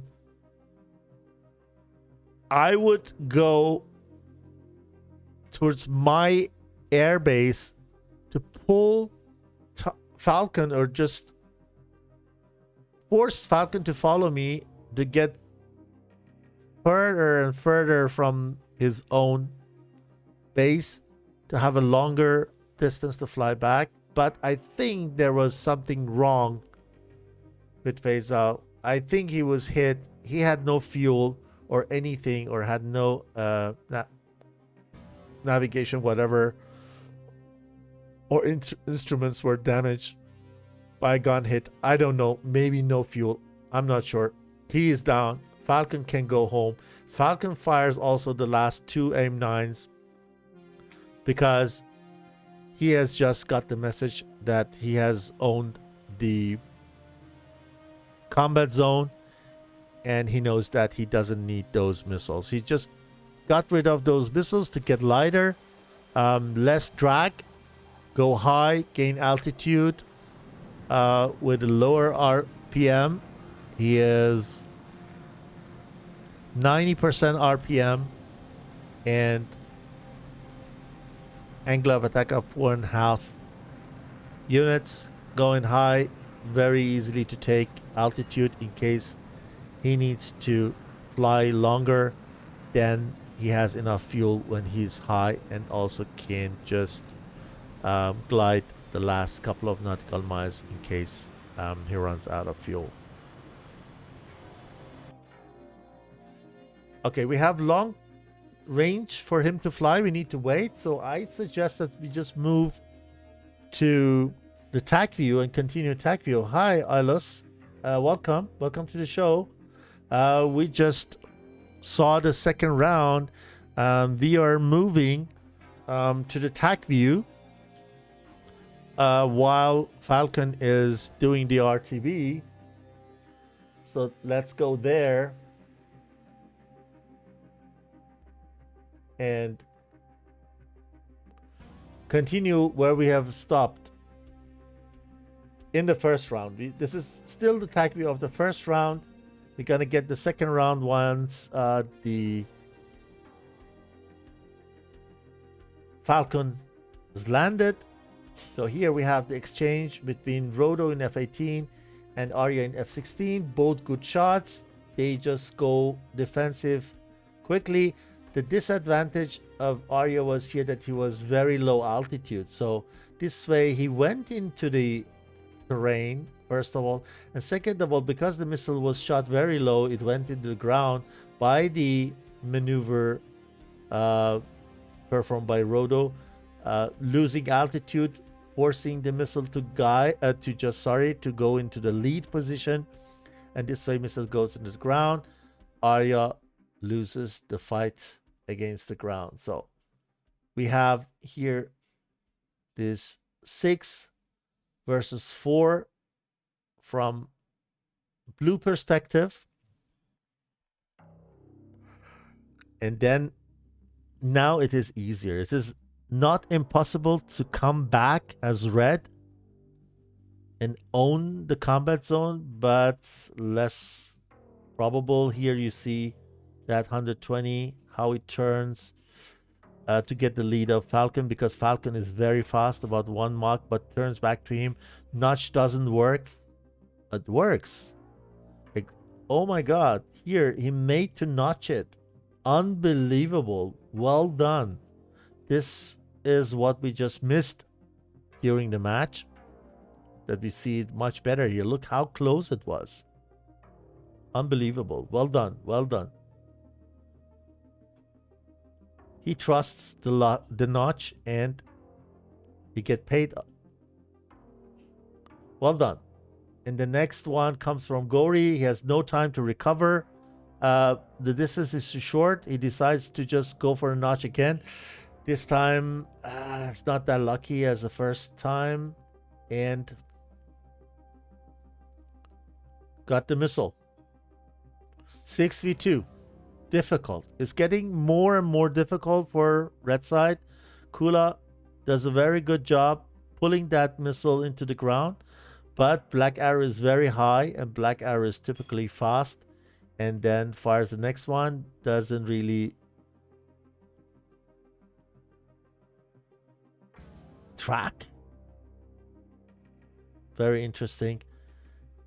He doesn't wait and fire the second one from very, very short distance. And look at that. I think this one goes for Kula's missile even. The second one. It goes for the M9. It goes for the M9. I don't believe my eyes. And Kula, because he lost the first M9, he tries the second one. Look. Unbelievable. But it was too late. It's not an M9X, so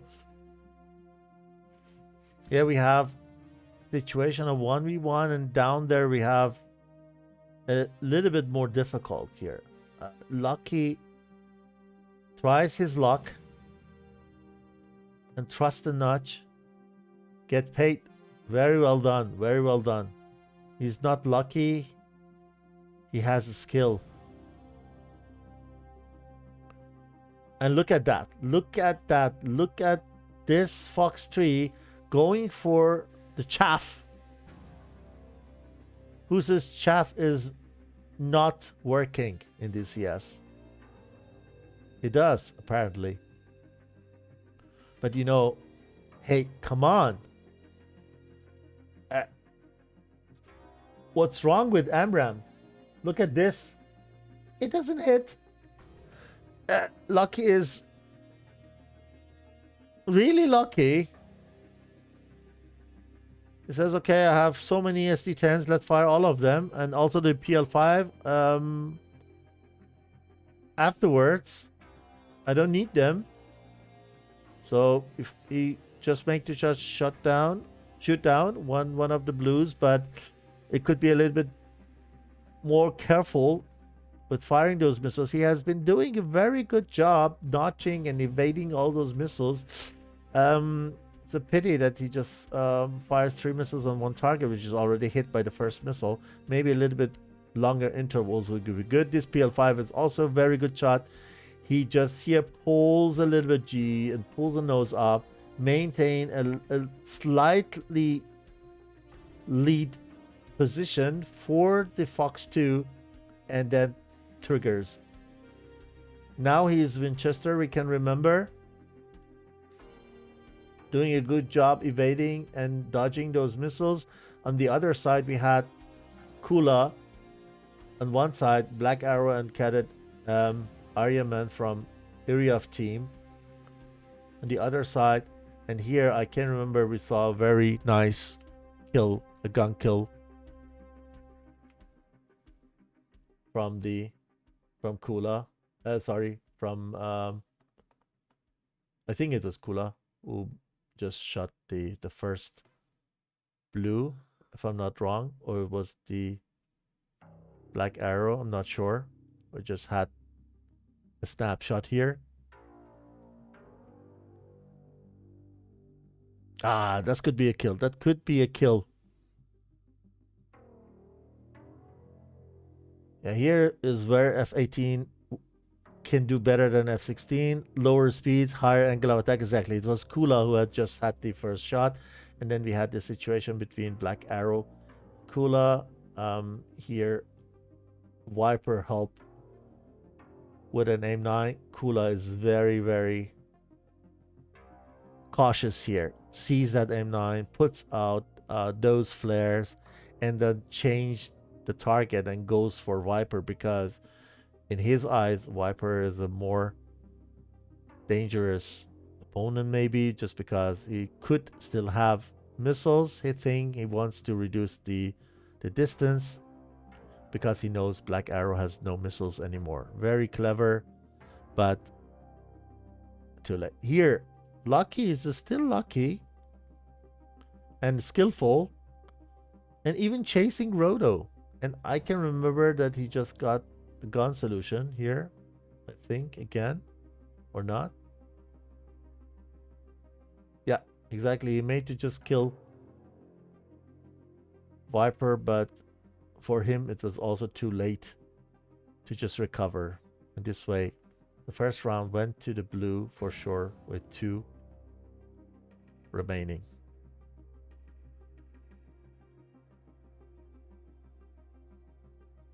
Okay, let's get back to DCS and see how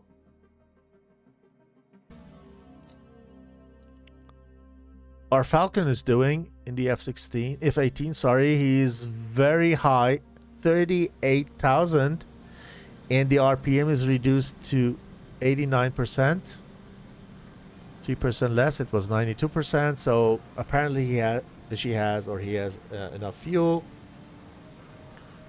to do that. Speed is down. The indicated airspeed is down to 154. So from now on, actually, he can go into the descent. How far he needs still to fly? He needs to fly another 45 miles. So technically, he can bring the nose down and then descend with 5 degrees, so that he can save a little bit of fuel and also make sure that he gets back home safe and sound.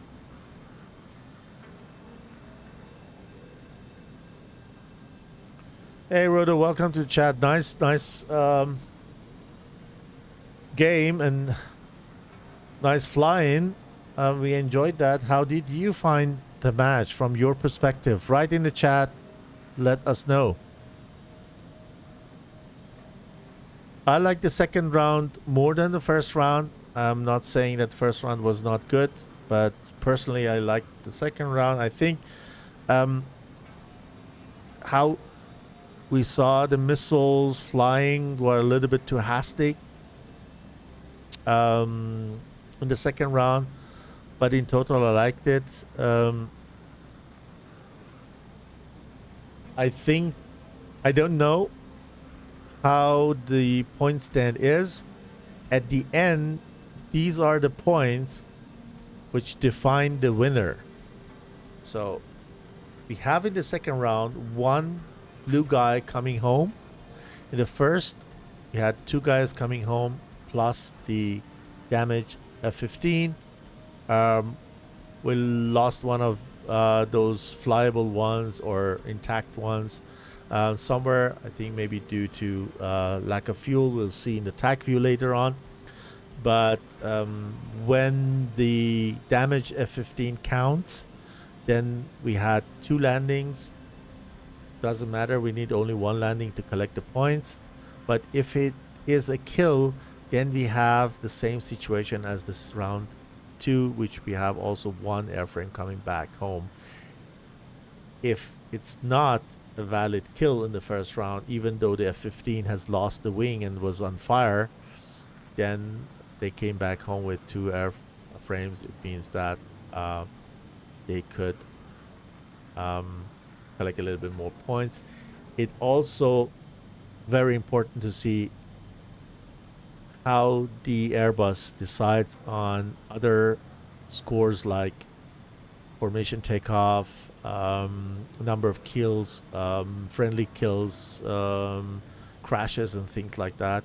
At the end, the team which has more points tonight gonna go to the final and gonna face 3-4-3. I have no date for that match. What I know for sure is that I'm not gonna be able to stream that. So we are probably looking for a colleague who can jump in.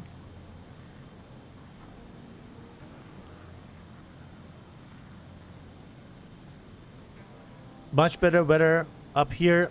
We see also the lovely Top Gun Maverick skin for F-18. Looks okay.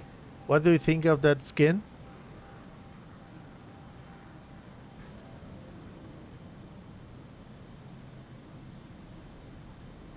It's okay.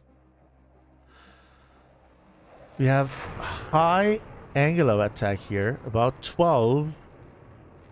The flaps are down and the speed is low, and I don't know why Falcon insisting of flying that high when he's so close to Tbilisi.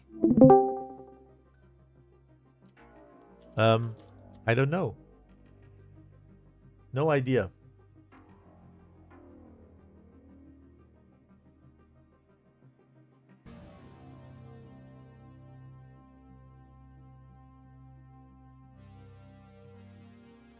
Actually, could put the nose down and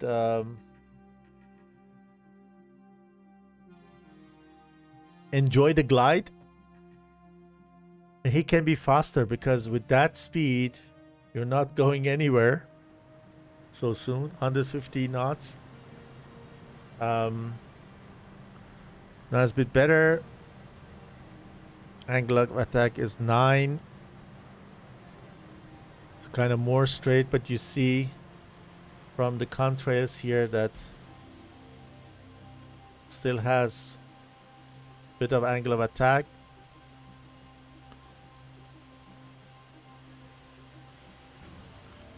Do you see also the clouds the way I see? Down there?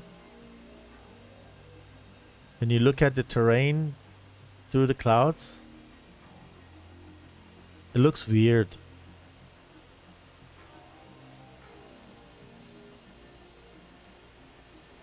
Okay. So how far do we have still? At some point Falcon needs to descend. It is only... They are only 16, 17 nautical miles, and he needs to descend and he needs to lower the speed. So when he descend very quickly and he needs to control the speed stronger. He knows what he's doing. Should learn to be patient.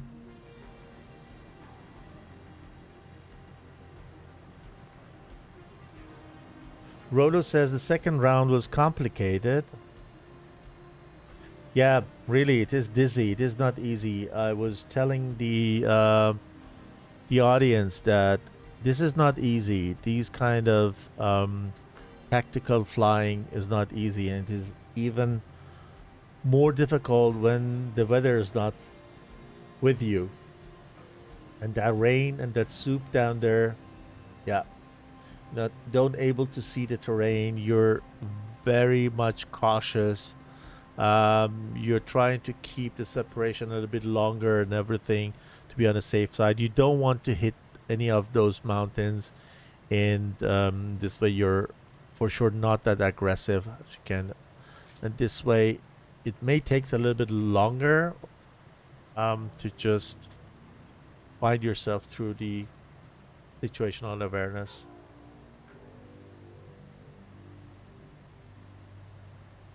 Yeah, landing is also very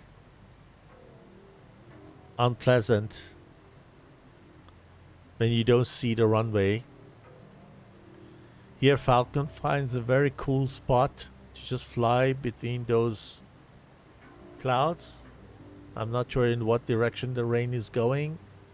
I wish him safe and rain-free landing. Okay, he is just aligning with the runway. He is good. He can turn right now. He's pretty much aligned with the runway. It's time to turn right. Probably is trying to just find the runway visually. I just passed the point.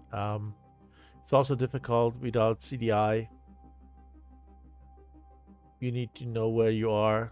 You need to know the terrain and everything. Maybe he's coming from the other side. He wants to go around and come from southeast. Not sure. Wait and see. Keeps us waiting. Now it looks like that he is going to land from this side.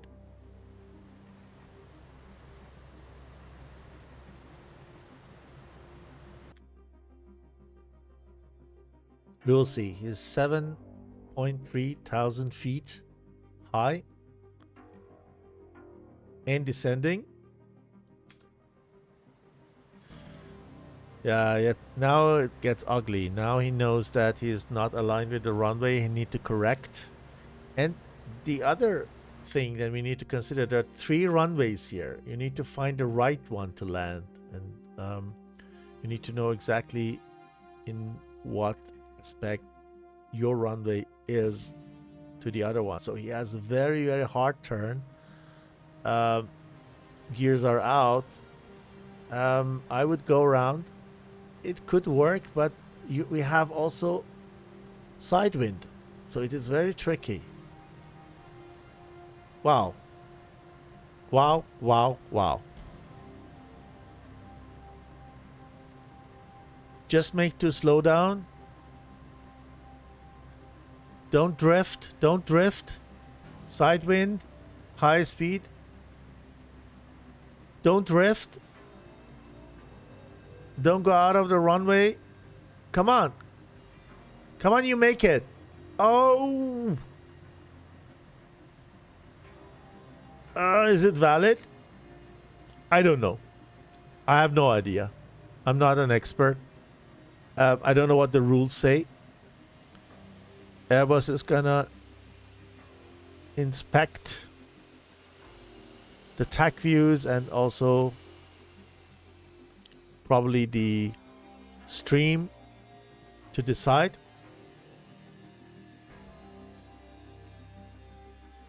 Well done. A good show from both teams.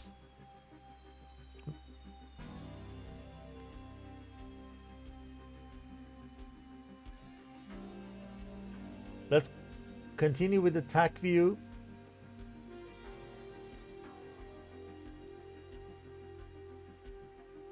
So let's go there and start where we're stopping.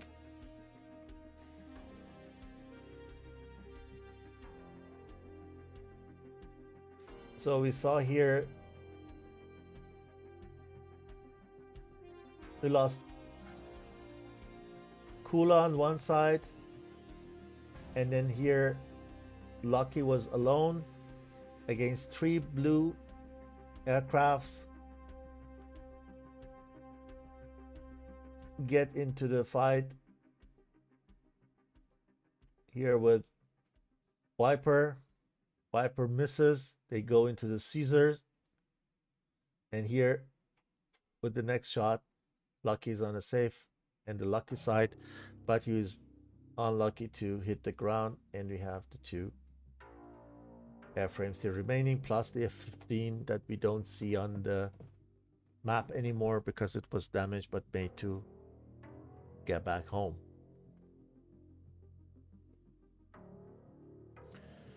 Yeah, indeed, it was the reality landing. So what we need now is the server to be stopped, and we get the TAC views for the second round, and we can take a look at the second round TAC view altogether.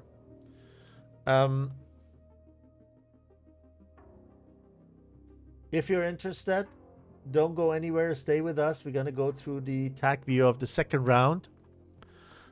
and gonna see what's happened in detail. We have missed a couple of scenes, and I have a little bit of more time now than between the 2 rounds to just maybe commentate a couple of scenes. So don't go anywhere. I send you only to a very short pause or break. If you want to grab anything, we're gonna be back in about 3-4 minutes. Stay with us. We're gonna go through the second round's tac view of the second semifinal match between PTF and Sharpshooters in a couple of minutes.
Okay, we are back with the TAC view session of the round 2 between PTF and Sharpshooters. Thanks for staying with me.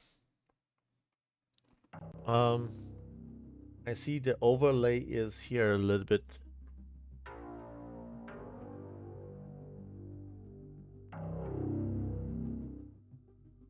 Let me get rid of that. Sorry. Okay. I got rid of that overlay. It was on matching. So here we go. As I said, second round, here we have the same ATO, both teams coming from the same squad. They just decided for the same tasking order, which is number 4. Luckily, we had daytime, so we can stream a little bit of what's happening outside there, better than the night mission. But still, we were spending most of the time on the map just because of the bad weather condition. Nevertheless, the team has also has in between change side in the break, so we see the PTF on red side and sharpshooters on the blue side. Means that sharpshooters are the ones who are collecting the points here. Here we have also the situation that the reds are 6 and blues are 5, on the contrary to the first round. So I couldn't recognize here in the beginning a clear formation, but it doesn't matter. Here we have a little bit more clear. We have 2 ships and 1 singleton here, and here on this side we have here 2 ships, 1 2 ships and 4 singletons in a box formation, kind of box formation, that so that these guys could chainsaw together. This also, and these 2 guys were probably trying to bait a couple of missiles. We're gonna see that. So they decide to change side. Here Faisal moves to the right side to be a little bit of, yeah, careful, I would say, in case of any long shots. Do a small notch and repeats that to change sides. This way they make it also a little bit difficult for the blue side to recognize what formation these guys are having or following.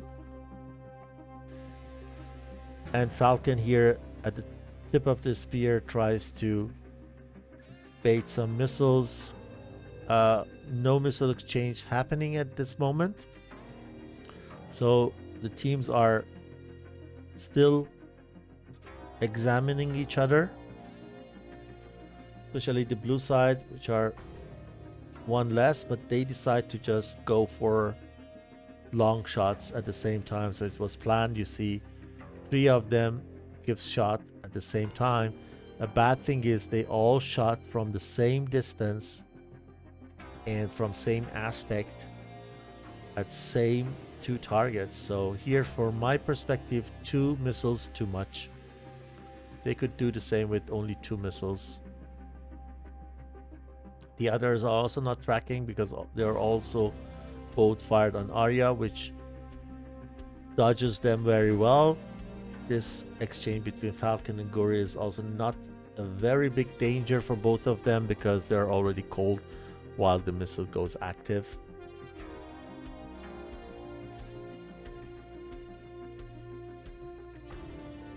If the music is loud, let me know.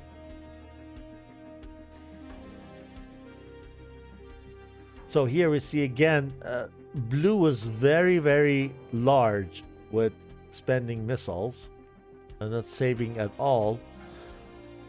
And even from long distance.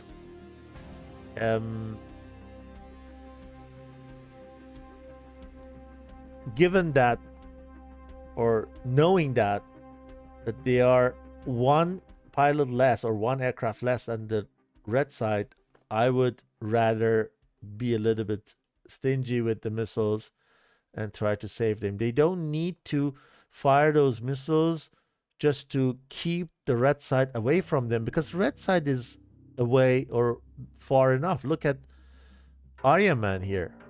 He's not happening at the moment here. Faisal is also a little bit far away.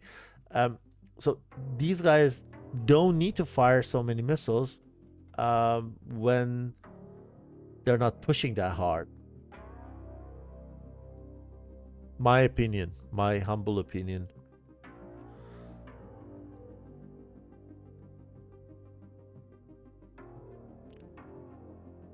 That was a better shot, maybe among all, from Faisal.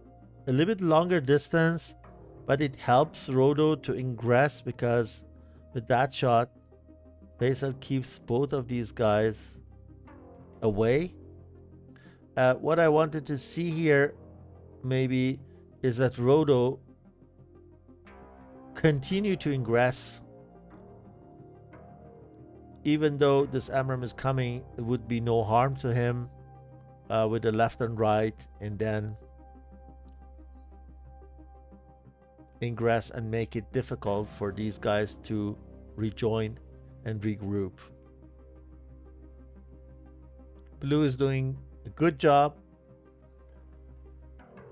So far, we haven't seen any disadvantage of having one pilot less than the other side. Here, Arya got hit. Get the RWR. What is that? He's lagging. I don't know. He has the RWR here and he decides to pull into the missile instead of going left. If he were flying left, he were on the safe side. Decides the opposite. Got hit. I don't know if he was flyable afterwards. Doesn't look good. Speed is low, getting lower. Here's accelerating again. Seems the engine working. Yeah. So he comes back. So he was lucky here.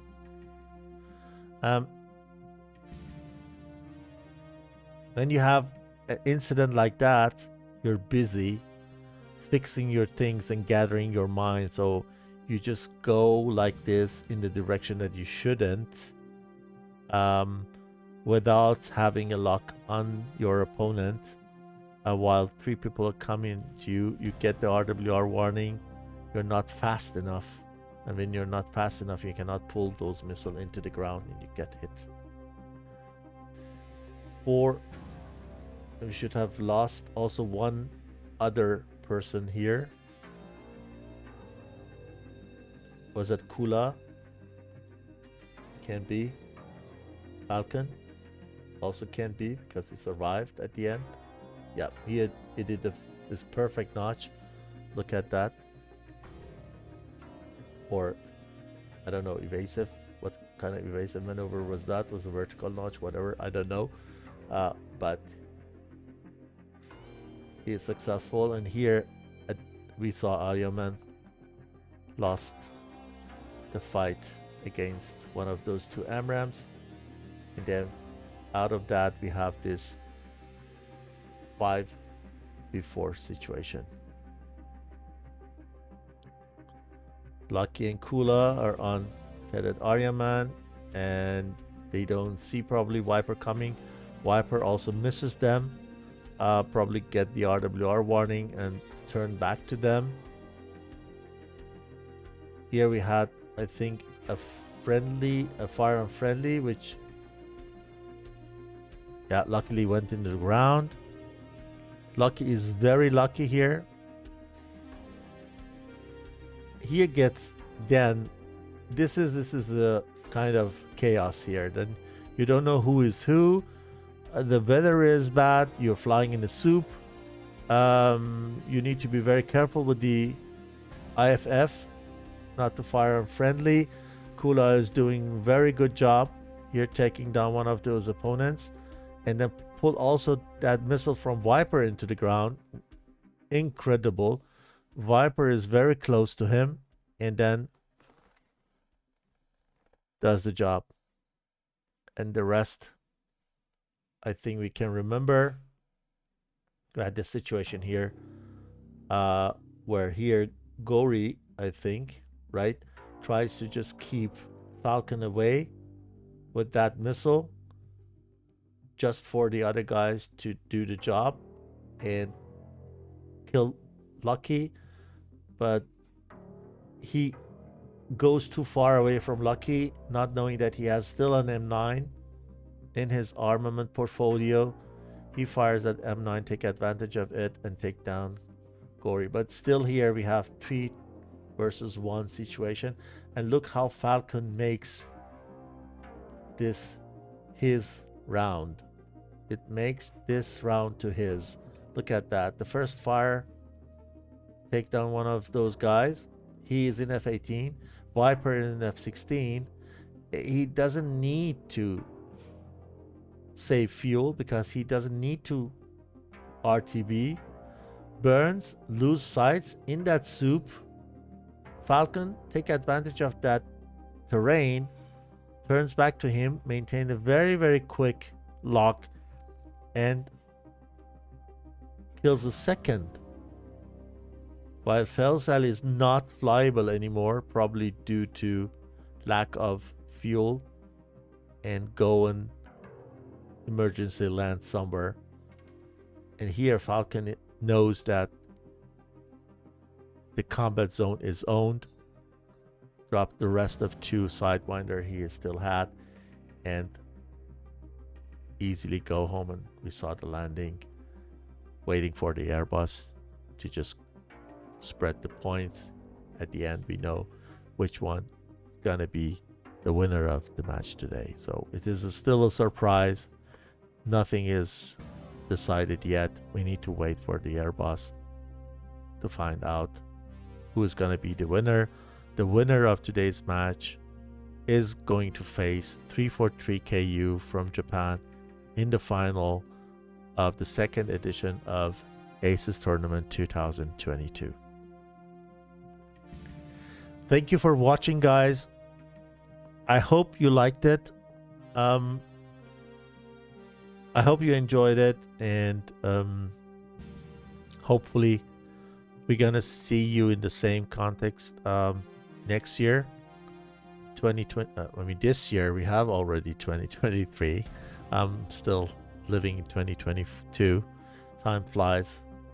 I can't imagine how fast it goes. So 2023, we are at, and we're gonna have probably the first edition of 2023 ACES tournament at any time in the first half year.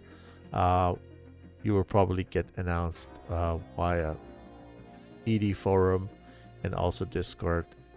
If you don't know where to find ACES tournament on Discord, just do search in Google for ACES 22-2, and you're gonna go directly to the ED forum page of the tournament, and then from there you can find the Discord link to join.